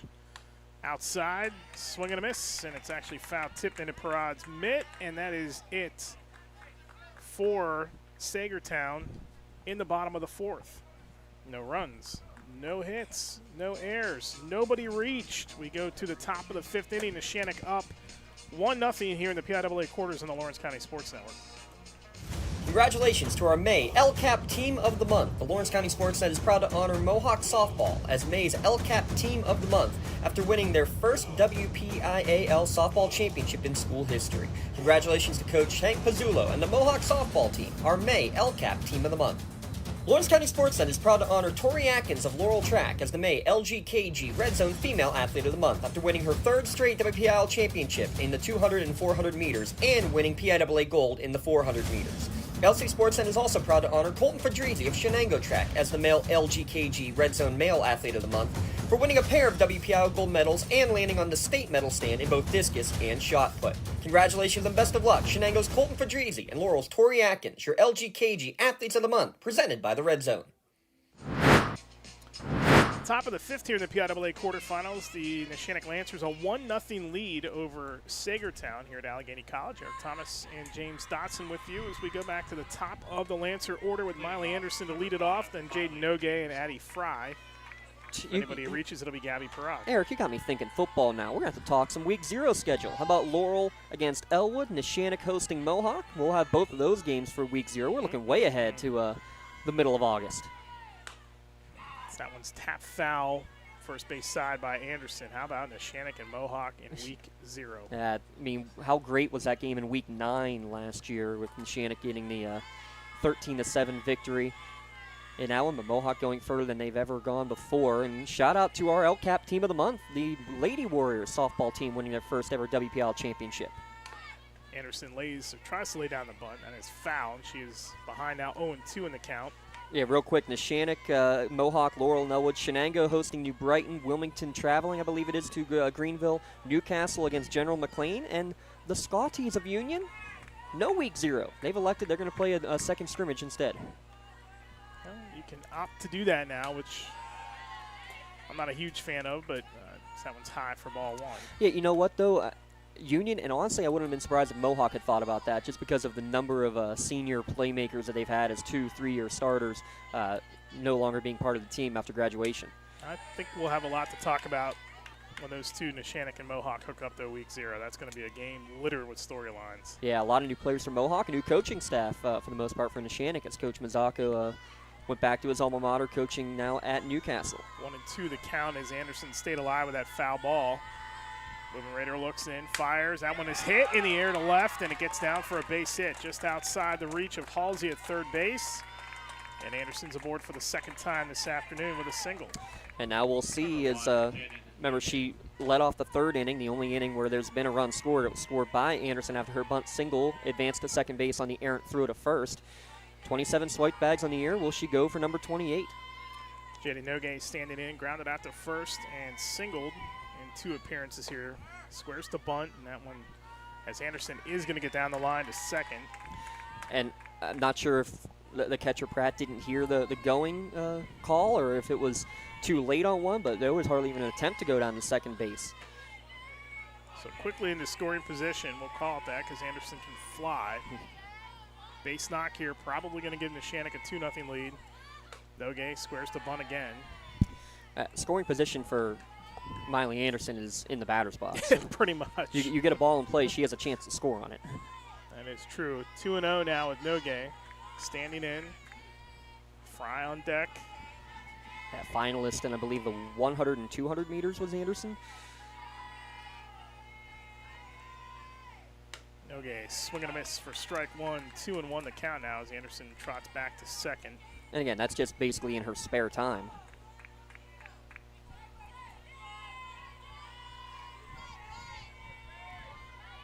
Nogue stands in. Open Raider looks in. Here we go, 2-1. Nogue to bunt that again, and it's foul third base side. Anderson back to second once again. And that's so tough on that off speed. The softball off speed is such a more drastic change of pace. So you square around really early, and then you have to wait, and you probably can see that one's dropping and it's going to fall out of the zone. You want to be able to pull back, but it's so tough to. You're like waiting for this beach ball to come in. Would have been better to try to pull back, but that's easier said than done. Nogue digs in, 2-2. Nogue swings, foul back once again. We'll do it one more time, still 2-2. Foul ball number 9 on the day with 2 strikes for this Lancers offense. Again, just makes extra pitches. That's officially number 81 on the day. Matt Flannery right on it. Shocker. 2-2 from Open Raider to Nogue. And slapped foul. We'll do it one more time. And you know what? Go turn on the College World Series. Right there is basically exactly what you saw a lot of Oklahoma batters doing last night. They're not trying to kill it on every pitch. When they get to 2 strikes, they change the approach. If it's not a perfect pitch for her to try to drive, just that little half swing, just trying to foul it off, get another pitch. Make Open Raider work just that much harder here. A literal swinging bunt. Yep. 2-2. Outside, misses for ball 3, and it's now 3-2 to Nogue. But that's it right there. Again, she knew it was going to be a borderline pitch. She's ready to go in half swing and just foul it off. She sees it's going out of the zone. She's able to hold off. I mean, that's just great body control, great bat control, and just great smarts from a very smart player. Shocker, again, with the family she's been part of. Nogue, fly ball out towards left. The wind is going to carry that one foul. Now 3-2, Nogue will come back to the batter's box, and we will do it one more time. I mean, let's just look at that family. Big sister Nalia is all-conference player at Fordham right now as a sophomore. All-freshman team in the MAC for Bowling Green's Erilyn. By the way, one of them still has your play of the game shirt if you listen back to this, Jaden. I don't know if they ever told you that they got it. Oh, right down the middle, but misses high, and that's ball 4. Nogue's aboard. So they're 2 on with none out, and Fry standing in. Shades of the third inning. It was a bunt single and then a bloop single for Anderson and Nogue. This time a single, a stolen base, and a 9-pitch walk drawn by Nogue. Addie Fry, 500 batter on the year, now 31 RBI, both leading the team. Looking for that insurance. That one right down the middle for strike 1 as Fry looks at it, 0-1. Yeah, beautiful pitch there, and you've seen that one, a screwball coming back in. Started on the outside corner, came over the heart of the plate. That's spinning the other way. It's going to go off the plate. You got to be ready. I love with the softball pitch. Can literally make it move all 4 directions. Open Raider stands in. That one laid down perfectly as they come in from third for the play. And Fry is going to be safe. Trotting home to score is Anderson. Nogue will hold at third, and it's 2-0 Neshannock. And how about that, Eric? Your 3-hitter, a 500 hitter. The probably the best power hitter you've seen at Neshannock in the last probably 15 years, and that includes a couple of state championship runs. Lays down a bunt to help her team, and the errant throw, the fourth error of the game, leads to the second run of the contest. That's going to go sacrifice E1 on the low throw, allowing the run to score, and runners on the corners. Frangel back in as your Castle Asphalt courtesy runner. So no RBI, but another run across. Nogue standing on third, 2-0. Huge run for Neshannock as courtesy runner will take second. That'll be catcher's indifference. No chance to even attempt to go throw to second base. That's Frangel who is in for Fry. So right now it's an unearned run. Could potentially become earned depending on what happens the rest of this inning. Still nobody out. That one missing for ball 2, so it's 2-0. Runners on second and third for the Lancers here in the top of the 5th. Trying to get a couple more here against Obenraider, who is now up to 89 pitches on the afternoon. That one is low. Good job by Pratt again. Keeps it relatively in front of her. Yeah, 3-0. Well, a little help from the home plate umpire to bounce off of Chuck Matsko's leg, but getting out of the way, and I think smart too by Nogue. You're not going anywhere right now. I mean, 3-0 count, nobody out, no extra risks, especially in the heart of the lineup right now. Obenraider looks in as Parad is set, squares the bunt again. That is a cross for strike one. It's now 3-1. Parad leading the team in doubles, 11 on the year. Mentioned that she's going to Ashland. Also a couple of triples for Gabby on the season. Trying to stay hot. Would be her 4th straight game with a ribby. 3-1 upcoming from Obenraider. That one is looped in the air. It's going to get down for a base hit in left. Bounces off the left fielder, Braun. Coming around third to score the second run is going to be Frangel, and it's an RBI double for Parad. There it is, a 2-run double for Gabby Parad, and it's now 4-0 Neshannock here in the top of the 5th. Yeah, 2 ribbies in the WPL championship game. 2-run double here. She'll be lifted for a courtesy runner. I believe that's Rigoni who will go out there as your Castle Asphalt courtesy runner, and it's LGKG consultation time in the circle as a chance for head coach Jen Bowes to go have a talk with her infield. Your mound visit, your trip to the circle, I guess you call it here in softball. How about a crooked number on the board, though? 3 runs across, runner still in scoring position, and nobody out here in the top of the 5th inning. Inning started with a single by Anderson, a walk by Nogue. Fry reached on an error, a sacrifice error, and then a 2-run double by Parad. It's now 4-0. Yeah, you could argue it might have been a single and an error, but I think double is the right call because I think she was going hard out of the box the entire way. And, yeah, it was bobbled in the outfield, but don't think it made much of a difference. Goes in the book as a double. Yep. I'm with you. Now Quinn standing in, grounded out to short and popped up to short. That one is lifted in the air, first base side, and coming over to make the play is the second baseman Triola. Yeah, good job by Triola to call off her first baseman Paris, who was having to backpedal and kind of look over her shoulder. Better angle as always from the middle infielder. Senior calling off senior to get that first catch, or first big out of the inning. Much needed out for Obenraider as we get to Abby Measle now in the order. Singled and struck out. Inside, good pitch by Obenraider to come back and get ahead 0-1. Obenraider, who, according to the Meadville newspaper, was involved in volleyball, soccer, karate, dance, and gymnastics, all before starting to play softball at age 10. That one's there for strike 2. You're talking about a well-rounded athlete. As James mentioned, headed to Canisius, Division I school. That one is high and misses for ball 1, 1-2 now to Quinn. And that's what's impressive. Measle, Yes, Measle batting. But, yeah, that's, I think, what's most impressive is right there. Pitchers especially, you're starting in softball at, 6, 7, 8 years old getting into that rhythm. You're not even playing softball until 10. That's impressive. Tap back to Obenraider in the circle. Throw over to first is in time. Down to third goes the courtesy runner for Parad, and they got another run standing on third with Callie Biondi due up. So kind of a pseudo-sacrifice, though will not go down as one in the book for Measle. Now 2 down, and Biondi stepping to the plate. She's 0 for 2 today. Third time through the order has been charm here. That one's lifted in the air to left, and coming on to make the play is Braun, and the inning is over. Yeah, great jump on the ball there by Mackenzie Braun. That was a tough play, but she tracked it perfectly right down the left field line. So 2 runs on 2 hits, 1 error, and nobody left. 1 left, I beg your pardon, as we have played 4.5. And Neshannock now is a 4-0 lead here in the Lawrence County Sports Network, powered by LCAP. Works in Progress Painting wishes a successful and satisfying season to all the Lawrence County sports teams and athletes. Work hard and bring honor to your team, school, and family in how you play. Joe Wright and his family have been providing painting, window cleaning, and other property services for business and homeowners in the Lawrence County area for over 10 years. Their goal on every project is to provide a meaningful service that honors their customer, God, and their family, and to have fun while doing it. Works in Progress is now booking interior painting projects for both residential and commercial projects. Call Joe today at 724-714-4294 to discuss your next project. For more than 120 years, people have relied on Martindale-Hubbell's preeminent rating to select their attorneys. If you've been involved in an automobile accident, you should do the same. At LGKG, we have been preeminently rated for over 40 years. It'll be Pratt, Triola, and Paris due up here for Saegertown.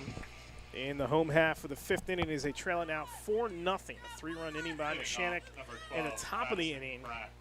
And Addie Fry back to work, and she has 11 strikeouts on the afternoon and has struck out all but 1 batter. And she assisted on that out anyways, so she has been the factor in every single out and gets strike 1 across to jump ahead 0-1. And that was this batter in Maddie Pratt, who was the one who grounded back out to the pitcher in her first time to the plate.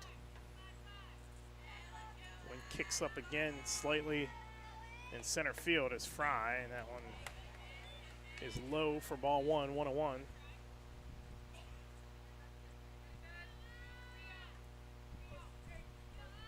And the winner of this game is going to play either Bentworth or Laurel. That game is scheduled to start in 2 hours, about an hour and 53 minutes. Yeah, that's going to be late. The first game was still going strong in the 6th inning when it should have been already completed and getting ready for game 2. So they're going to be delayed down there.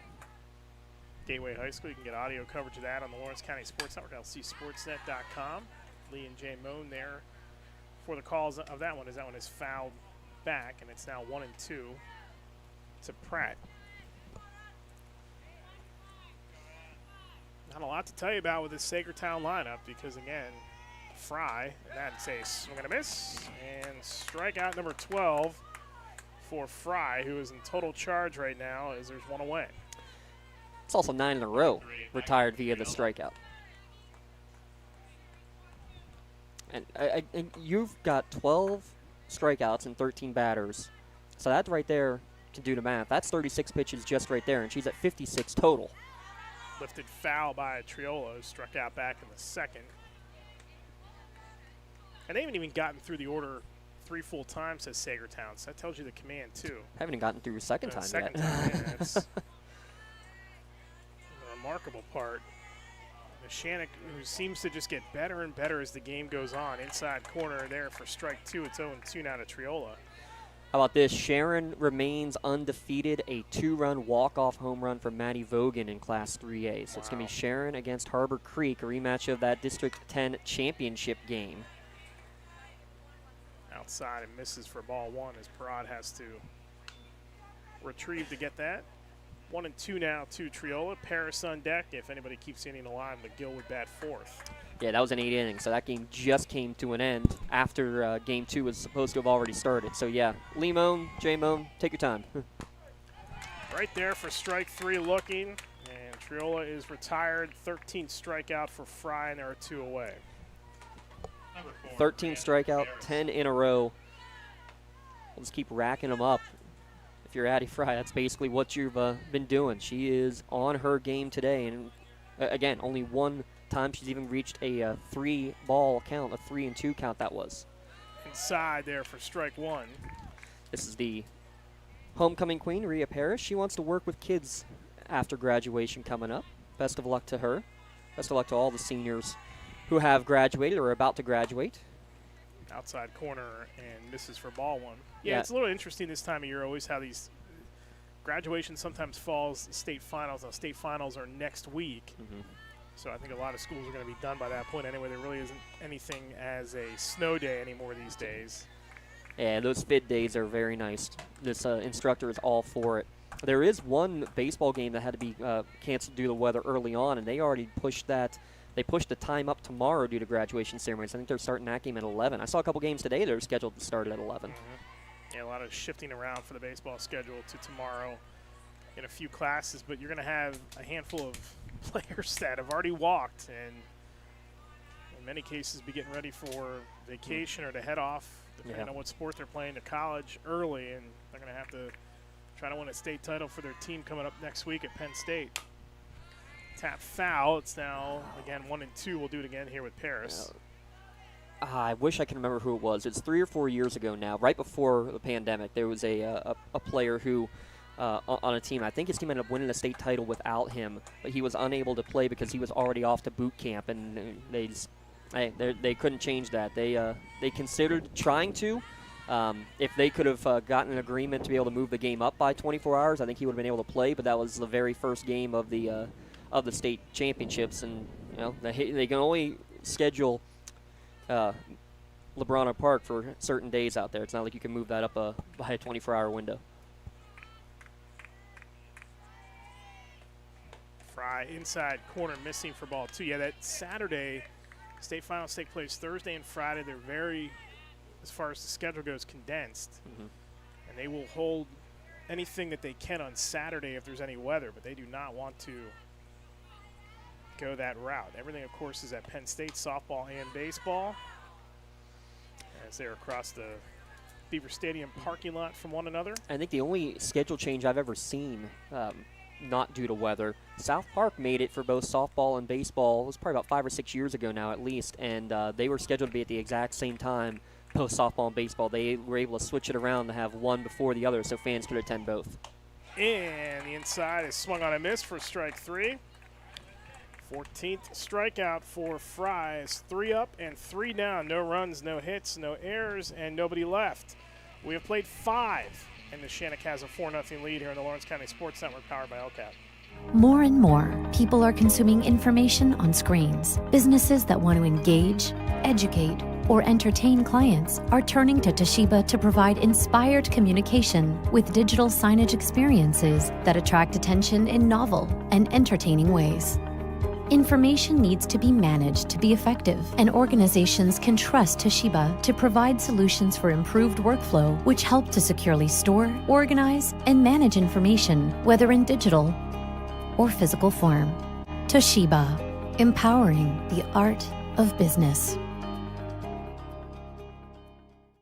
I think the key to any attorney-client relationship is trust. My father told me a long time ago, the definition of personal integrity is really simple. Do what you say you're going to do. At LGKG, we've been doing that for over 80 years. GEM building contractors and developers have a proven record of performance on any size project. They bring value, local craftsmanship, expert management to meet any challenge. From design construction, from inspection to budget estimation, GEM Builder has been building our community for 70 years. Top of the 6th inning we go. Neshannock ahead 4-0, and with the call the rest of the way, James Dotson. Thank you, Eric Thomas. Thank you, our producer, Matt Flannery, as well. 4-0 your lead as we get into the top of the 6th inning, and it's 8-9-1, Giordano, Nativio, and Anderson here due up for Neshannock. Give a shout-out again to our friends at the Crane Room Grill. Call ahead and reserve your seat for after the game, or place an order for takeout or curbside pickup, dinner, homemade desserts, how about even a crowler to go. This one misses inside, count 2-0 to Nativio. 1 for 2 today. She's reached base both times here on the day. That was pitch number 100, thrown by Michaela Obenrader, who has thrown all but 1 1/3 innings for this team on the season. She falls behind 3-0 now to Giordano. And you want to talk about efficiency. How about Fry has only thrown 69 in her work. we talked about the importance of making Open Raider work, and even if it's just walks or patience at the plate, Neshannock did that, and they were able to get the runs across. And nice efficiency for sure. We've seen it all year long, 75%. 76% actually strike percentage for Fry on the year. 3-1 to count now to Giordano, a .345 hitter. Believe it or not, all the runs scored for Neshannock. Giordano kind of in no man's land, just 6 RBI on the year. Hits this one solidly, but right back to the pitcher. Good PFP for Open Raider for the first out of the inning. Good reaction out of that circle, too. Coach Jackie Lash in her 5th year, 4th official season. She's going to call in for a pinch hitter. I believe this is going to be Giada Capabianco coming up to bat. Saegertown trying to make it to the semifinals for just the second time in program history. And again, the only other time was 2 years ago when it was Class 1A baseball, or 1A softball, excuse me. And in 8 innings, Open Raider threw a no-hitter against Union. Neshannock, how about this?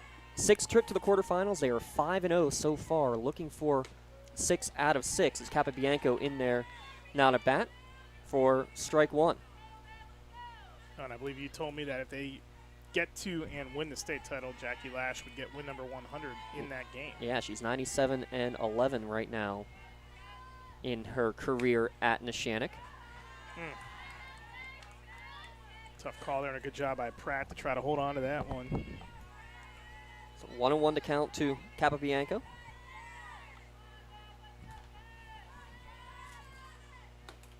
Another one painting the outside corner, 1-2. Capabianco, only her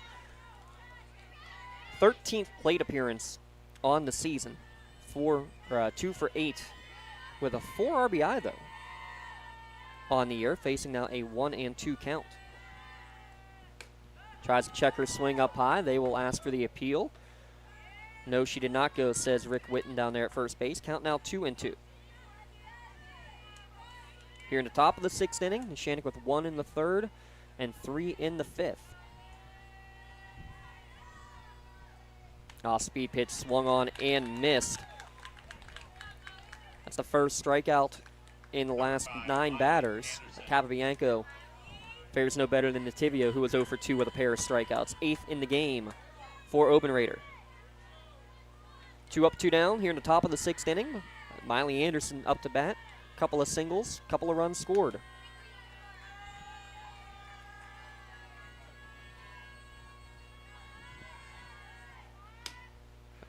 You can try to walk through the box, try to slap at that first one, but it misses downstairs for ball 1. Anderson coming in, team high 37 runs, even improving on that, improving on her batting average as well. And to your point of getting on base without a hit at times, team high 16 walks on the season as well. She's got a 2-0 count. It's just, it's one thing to be fast, it's one thing to be smart, it's one thing to have a good bat, but it's another one just to have the good eye altogether to swing at the good pitches, Eric. Yeah, it really is, and this is a very patient order that's paid off here today. 3rd time through, they really got a handle on Open Raider. A lot of times you see that. You see pitchers at the upper levels. It's tough to get through 3 times in an order, and sometimes that's why pitch counts come into play too. But this Neshannock lineup is as tough as any to get out. Trying to slap that one, but it goes back to the screen. Yeah, they had a 48-game winning streak snapped in the state semifinals last year to Everett, 9-6, and it was kind of eerie because it was a similar scenario to this morning. A heavy rainstorm, not sure if the game was going to get played, if everything was going to clear out in time. It did, in plenty of time today. Sunshine and beautiful, 74 degrees, partly cloudy here in Allegheny County, but Coach Lash said that was she knew when they got on the bus that it was going to be a rough day, just the team was not ready to go. How about this one, though? She tries to slap, can't do it. Ropes one into right field. Trying to get it to first base was McGill, but unable to do so. 3 for 4 day for Miley Anderson. Nice. 6 innings and 6 times they've gotten a runner on base, Eric. You start thinking, too, about Open Raider and what the distance is going to be here. I mean, coming into play today, 121 total innings pitched by starting pitching for Saegertown, and she's thrown 119 2/3, and that's now up at around 125. And stolen base number 2 on the day for Anderson. No chance to get the speedster going down the second. Ball 1 to Noge. She's hitting just shy of 500 on the year. That's stolen base number 29 on the year for Anderson. And now you can see the command starting to go away as that pitch count keeps going up. 115 pitches and counting. Yeah, our blaster is the only other one that is thrown. Luke had an appearance, but really no line on her. Good off speed there to make it 2-1. But yeah, that was what, an inning and a third for our blaster in relief? Yeah, not a whole lot of pitching on this team. Really, A, needed, but B, I don't think you would change it up now anyway. Your best chance is still going to be in the circle right now, even though you're down 4-0. 2-1 to count to Noge. It's going to be lifted towards left field, and it's going to bounce in and out of the glove of the left fielder, and that's going to allow a run to score.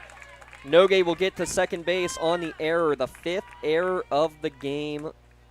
You can't give extra outs to this Neshannock team. They've done it 5 times, unfortunately, for the Panthers, and that puts a 5 spot now on the board. And that might as well be a 10 spot if you're Fry pitching right now. That is going to be tough to overcome. 4 was bad enough. 1, the way Fry is pitching today, would have been tough, but now 5, and you got to make that up here in 2 innings. That is going to be a lot of work for the Saegertown team, but it really all starts, again, good heads-up base running. That is, Anderson getting aboard, but then being aggressive, running the bases. Looked like she was going to have a good lead to get to third anyway, how she wanted to take third, but just solid heads-up base running by this Neshannock team. Fry fists this one towards shallow left field. That's at a shortstop. Our blaster's going to go back and make the catch to end the inning, but it's another unearned run for the Lancers to extend their lead 5-0. 1 run on 1 hit. There was that error, and the 1 runner left stranded. To the bottom of the 6th inning we go. Neshannock leading 5-0 into the PIAA quarterfinals, presented by the Crane Room. Tired of gasoline costs? Why drive? Let the Newcastle Transit Authority take you where you want to go. Serving the city of Newcastle and stops throughout Lawrence County, as well as weekday service to Pittsburgh. Public transportation just makes sense. Why drive when you can relax and ride? For more information or for route schedules, log on to newcastletransit.org. The Newcastle Transit Authority, going your way. And remember, senior citizens ride free.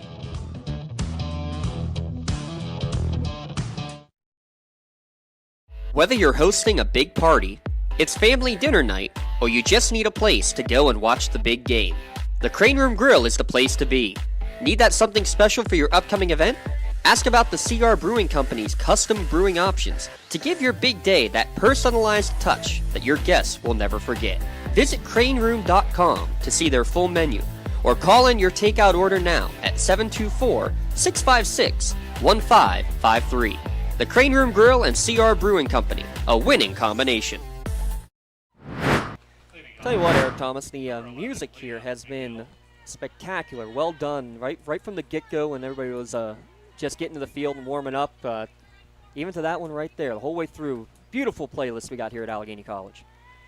Good facility, too, and it's been a welcome sight here this afternoon. Here's a welcome sight for Saegertown as they're going to get their first base runner on the game. Leah McGill, only the second ball put in play all game, but it finds its way in the Bermuda Triangle between first, second, and right field.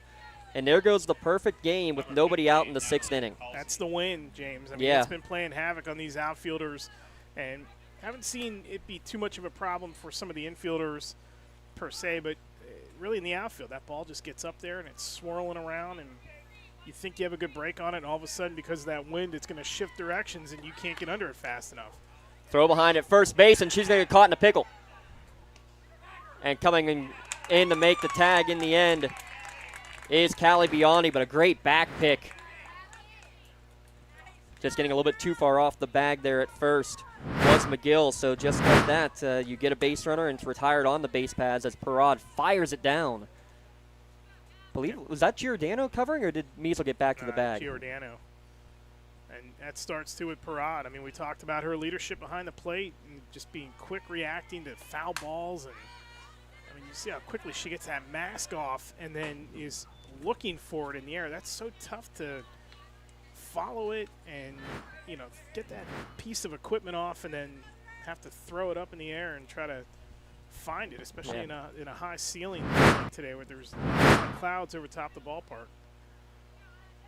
So 0-2 to count to Natalie Halsey. Misses outside. Makes the count 1-2. But I'll tell you that right there. It's trust in that your players they're all moving around everywhere. You know second base is coming in to make that cover, and then closing it down as Biondi is able to go and get the tag out as Nativio goes a long way from the line in foul territory to make this catch for the second out of the inning. So even when they're getting the ball, seeing the ball better and getting the bat on it in this inning, the defense of Neshannock has just been that much better. What an impressive, Fry's still pitching very well here in this inning, but getting bailed out by her defense and her battery mate behind home plate. Swing and a miss for Braun. How about this? If my count is correct, I got 15 first pitch strikes, 3 first pitch balls for Addie Fry here today. That's complete command of this lineup top to bottom. And that one foul back. Makes the count 0-2 to Braun, a 205 hitter. McGill got the first hit, first base runner of the game, but she was picked off here in the inning. She scored the only run for the Panthers in their opening round win over Kernsville, 1-0. 0-2, good job to adjust and just get a piece of it. Count will remain 0-2.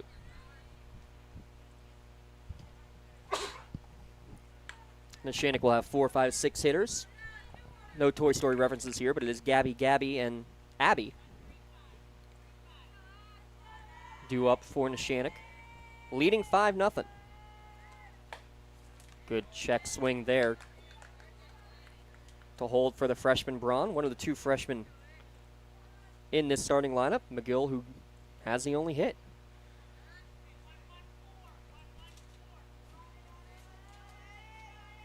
Fry winds, fires, ground ball, foul.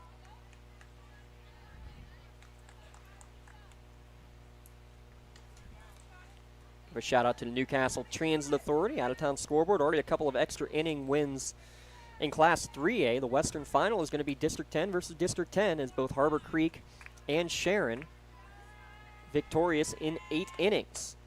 Swing and a miss for strike 3. Strikeout number 15 on the day, number 191 on the year for Addie Fry. So 3 up, 3 down, though there was a single and a pickoff in the process. First runner on base for Saegertown goes for naught. We'll head to the top of the 5th inning. 5-0, Neshannock leads. Today's broadcast brought to you by the Crane Room at lcsportsnet.com. Looking for a unique way to expand your business? Advertise on the Lawrence County SportsNet and be seen by thousands of viewers in the area and around the country on over 100 broadcasts each year. Visit lcsportsnet.com and click Advertise with LCSN. Don't get left out to dry. Call the Penn Ohio Bottled Water Company for the fastest and most efficient bottled water delivery service in the area. Penn Ohio offers bottled water ranging from 16.9-ounce bottles to 5-gallon jugs, perfect for your next event or office water cooler system. Also, don't forget to ask about their custom labeling options. Visit PennOhioBottledWater.com for more information and to get a quote on their delivery services. Whether it's at home, in the office, or on the sidelines, Penn Ohio has you covered. I love what I do because coming in every day is different. How can you not enjoy these kids coming up and hugging you and giving you these great smiles all throughout the day? Seeing the progress that our kids make every single day is one of the reasons I love coming to school. What should we do? We have fun. LCAP Early Learning Centers is hiring. Help empower young minds in Lawrence County and become a superhero today. Apply at lcap.org. Piaa steps in. First pitch inside corner for strike 1. Piaa 1 for 3. She has the 2-run double. One of our potential nominations for a Maley Chiropractic Play of the Game. Shout out to our friends at Maley Chiropractic. And make sure you go check out their wall. All the pictures of players with their gray Maley Chiropractic Play of the Game shirts from this year. 0-2 now to count to the Ashland commit. Oakland Raiders allowed now 8 hits. 3 of the 5 runs earned on the day. This one, hot shot to third. Halsey takes it on one bounce, able to regather and throw it on to first. Good job with the stick-to-itiveness by the junior third baseman. Yeah, good job to keep that in front of her. Makes the recovery play a little bit easier.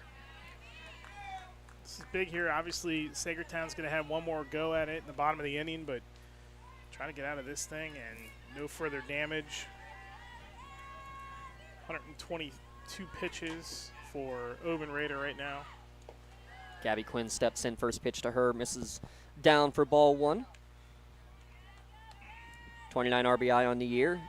She and Fry both leading the team 5 home runs apiece. She had the home run as a freshman in the state championship game, the 4-1 victory over Conwell Egan.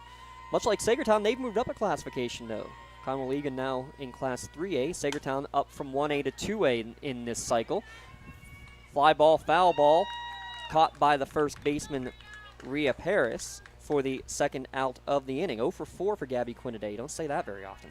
Number 4, Abigail. No, but you go back and look at her at bats, though, and I think she has done her part to make Oben Raider work. I mean, that's what it really all became about, was getting her the high pitch count, wearing her down a little bit. Abigail Measle, ground ball up the middle. Good play by Arblaster, going up the middle and firing to first in time. Beautiful play, Alyssa Arblaster. For the first time, Neshannock doesn't get a runner on base in an inning, and they are retired in order, 1, 2, 3. Last chance coming for Saegertown, at the top of the order, due up. 5-0, Lancers lead the Panthers. Today's broadcast brought to you by the Crane Room at lcsportsnet.com. Business communication must be agile, efficient, and fast. Toshiba is the company that helps you manage it all, from paper to digital to screen and back again. With smarter printing, you are unleashed. The office is wherever you are, and Toshiba makes it seamless to print whatever, wherever, and whenever. Our mobile printing applications allow you to print or scan to both Toshiba and third-party MFPs right from your mobile device. Toshiba, empowering the art of business.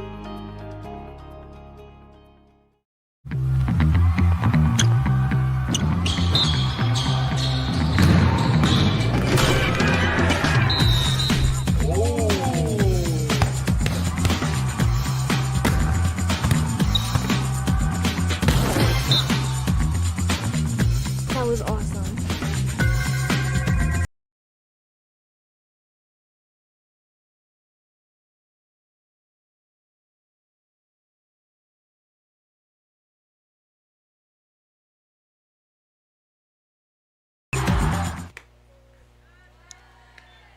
Top of the order, bottom of the 7th inning, Arblaster, Mook, and Oben Raider all 0 for 2, all with 2 strikeouts. And first pitch on the outside corner for strike 1 to Arblaster, coming in with a .344 average.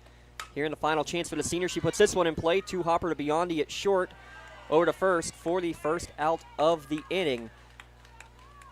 And it's now facing the minimum the entire day for Addie Fry. Just the 1 hit, 15 strikeouts. Here's the one thing I wanted to make a point of earlier. You talked about how only 1 1/3 innings pitched on the year by someone not named Owen Raider. Yes, they haven't needed her. Neshannock doesn't need anybody beyond Addie Fry the way she's thrown either, but you have a great capable pitcher right up there with Addie Fry in what Abigail Measle has done for the course of the year. She's 7-0. She actually has 3 saves on the year, all 3 inning saves.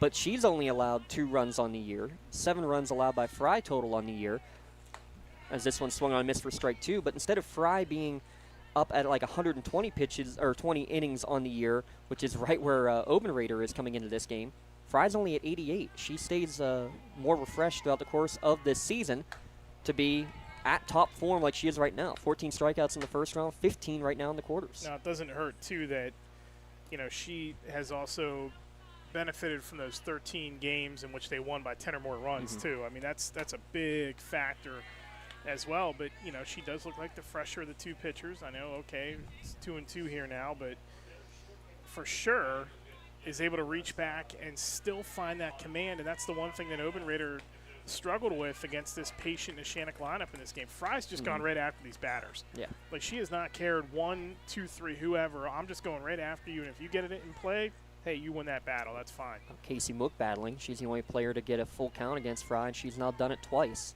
Payoff pitch, swung on and missed. Fry wins the war, though, both times. 16 strikeouts now, and Saegertown down to their final out, and it is Michaela Oben Raider with a chance to extend her high school career. Almost fitting, too, that it would come down to her against Fry. But when you also talk about having a pitcher like Measle, hey, Addie Fry was banged up when the playoffs began, as this one's fouled back to the screen. She was banged up. She probably could have gone in the game against Riverside, but hey, let's give her a few extra days to rest. We trust Abby Measel to do her job. She threw what? It was a 2-hitter, I believe, in that game. She had 10 strikeouts, gave up an unearned run. I mean, you can't really ask for much more than that right there. The confidence you have to go and bring the number 2 in when you need to. This one's popped foul on the first baseline. It'll go out of play. And now Panthers down to their final strike. Fry going to reach back and probably come right after and try to get strikeout 17 to close the books. No balls, 2 strikes. Good hold by Oben Raider on the rise ball. Count will go to 1-2. Bentworth against Laurel. That rematch in the WPL semifinal coming up probably closer to 5 o'clock now.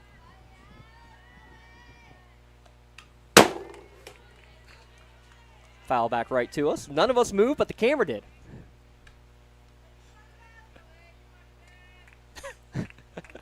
They'd keep it right there for posterity. But Oben Raiders staying alive. Fry checks the wrist coach and delivers. Swing and a miss. Strikeout number 17. And that's your ball game. Neshannock, for the 3rd straight year, to the WPL champions, going to the PIAA semifinals. 5-0 your score here today. We'll be back with the Tri-County Principals postgame show, your GEM Master Builders and Craftsmen scoring recap, and of course our play and MVP of the game awards. When we return, today's broadcast brought to you by the Crane Room. It's the state quarterfinals on lcsportsnet.com. When the high school season heats up, make sure you have the best gear to support your school. Head to the Red Zone on Wilmington Road in Neshannock for all your county sporting apparel needs. From sporting goods to custom apparel to embroidery and more, the Red Zone has it all. Quality gear for all 8 schools in the County of Champions. Stop by and enter the Red Zone or visit them online at theredzonesports.com. Score big at the Red Zone. Tired of gasoline costs? Why drive? Let the Newcastle Transit Authority take you where you want to go.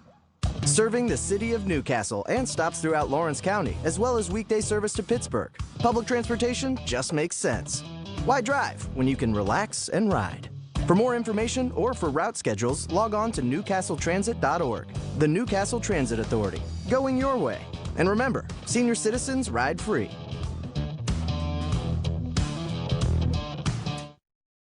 Castle Asphalt and Construction is driven to provide quality, cost-efficient pavement-related services to Western Pennsylvania. Every paving or construction service at Castle Asphalt begins with a thorough site inspection of the area to allow their team of professionals to become familiar with the unique conditions of your home or business.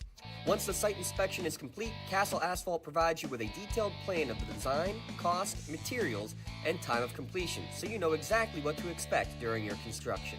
Visit castleasphalt.com to request a quote for your next project and make your dream design come to fruition. For 20 years, Melee Chiropractic has treated athletes of all ages to help them get safely back to the top of their game. Melee Chiropractic has 3 full-time doctors in their office, and all 3 are former area athletes who have had to battle injuries throughout their careers.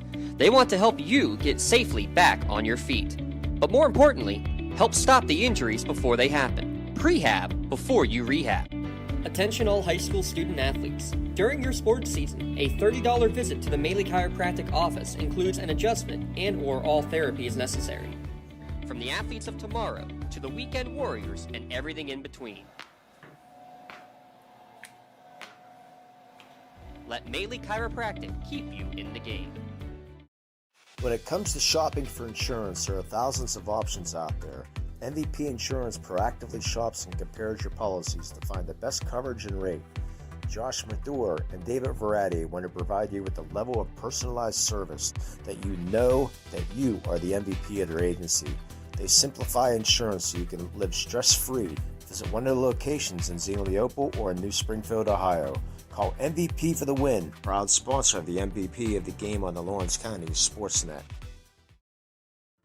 Just like going to the doctor, our homes need a checkup too. If your home is not properly weatherized, you could be at risk for symptoms that cause unhealthy ailments and higher utility bills. The Weatherization Assistance Program is the key to reducing utility costs and increasing comfort in your home. Services include an in-home energy audit to inspect your furnace and hot water tank, check for air sealing around windows and doors, and ensure adequate insulation and ventilation. Learn more at lcap.org or call the Department of Healthy Homes to get your checkup today. Tri-County Principals postgame show here on the Lawrence County SportsNet, powered by LCAP, and there's your final score here between the Lancers and the Panthers. A victory for the Neshannock Lancers, 5-0. They continue their shutout streak, only 9 runs left on the year, and a one-hitter in the game for Addie Fry with 17 strikeouts. Didn't think you were going to get much better than the 14 we saw in the first round, but that was only in 6 innings. If she had the 7th inning, she may have hit 17 there, Eric Thomas. She was, as advertised, lights out yet again. Addie Fry wheeling and dealing. The best player that you have on this roster and steps up in the biggest games, really handcuffed a lineup that was playing some of its best softball this season. And, you know, the thing we said there in the 7th inning, James, about Obenrader and Fry. Obenrader didn't necessarily struggle with command, but you could just tell that Neshannock had read her perfectly and they got a better feel of how she pitched. And not anything in the way of, like, tipping or anything like that, but it was just the third time through the lineup was a problem. And Fry just did not have that issue today. She just didn't care how many times through the order it was, who was at the plate. She was coming after him. And when the command or when they got the best contact on the ball, the Neshannock defense was right there. Can't say anything more about their play to get the runner at second in the pickle. And then a good defensive play over first base, too, on a foul ball. So whenever she didn't have the strikeout stuff, the defense bailed her out. But it's really because she just said, I'm going right after these players. I don't care who it is in the lineup. I'm coming after them. I'm throwing strikes, and if you hit it, if you win the battle, good for you, and I'll just come right back and try to get you again. Yeah, only 4 batters all game did not get struck out. Maddie Pratt ground out in the 2nd inning. Leah McGill, who had the only hit of the game, to lead off the 6th, but then she was picked off. We'll mark that one there for talk here in a minute. Natalie Halsey flew out a foul out to the right fielder, and then our Blasters ground out to the shortstop in the last inning. Here, real quick, Gem Master Builders and Craftsman scoring recap. It was the 3rd inning before Neshannock got things going. Leadoff batter Miley Anderson bunts for a hit, gets to second base on the first of 5 errors on the game for Saegertown. Jaden Nogue bloops a single, puts runners on the corners. Addie Fry would drive in the first run with an RBI ground out to second, made it 1-0 Lancers after 3. Heading all the way to the 5th inning, where Neshannock coming to bat through 4 innings, by the way. Addie Fry perfect. Maddie Pratt's ground out the only thing that wasn't a strikeout. 11 strikeouts through 4 innings. In fact, it was 14 strikeouts through 5 innings for Fry. But she got some more insurance. A 3-run 5th. Anderson leads off with a single and steals second.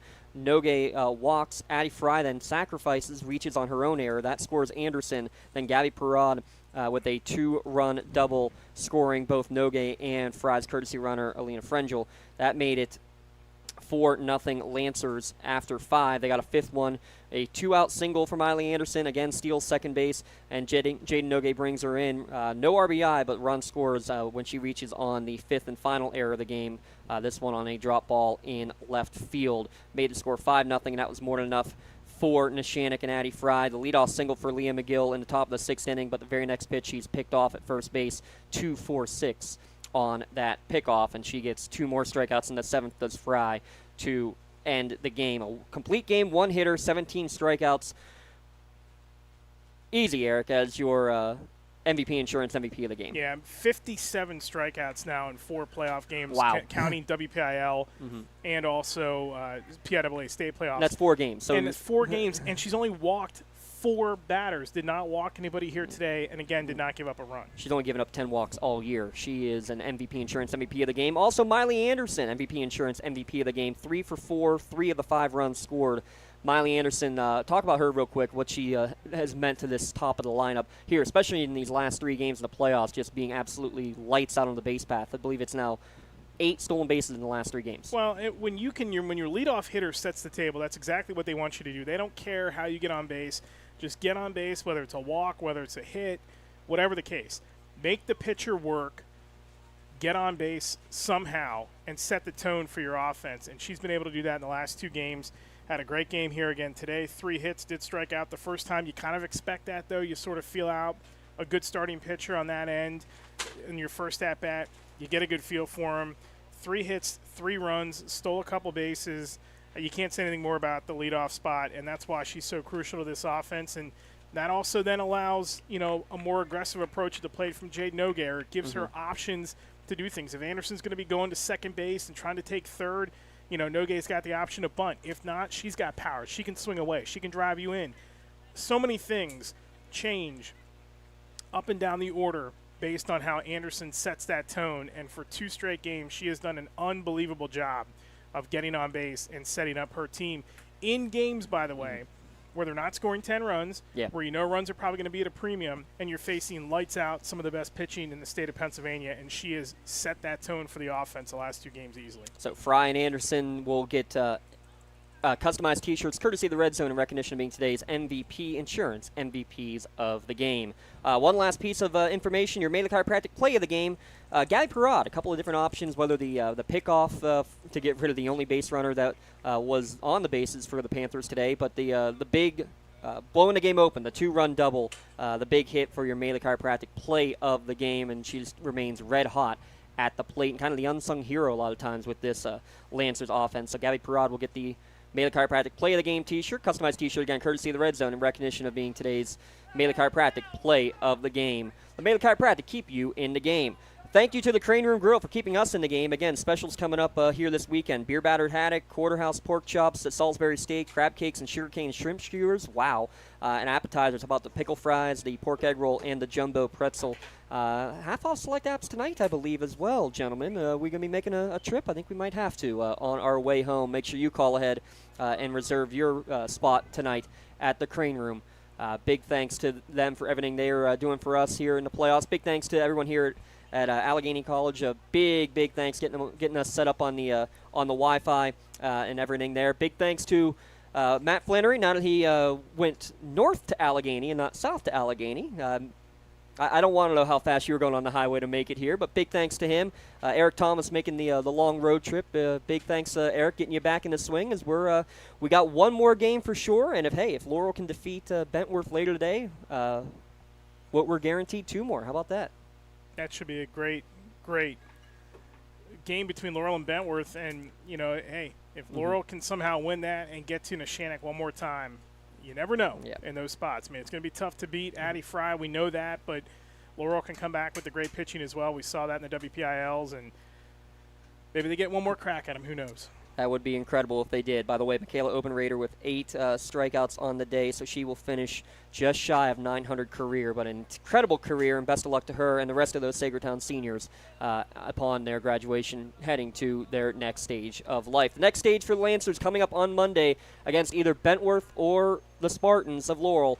It will be a rematch one way or the other. For the entire Lawrence County SportsNet crew, I'm James Dotson saying so long, and stay tuned for that Laurel-Bentworth game and more action here on the softball PIAA playoffs. Today's broadcast brought to you by the Crane Room. You saw it here on the Lawrence County SportsNet, powered by LCAP.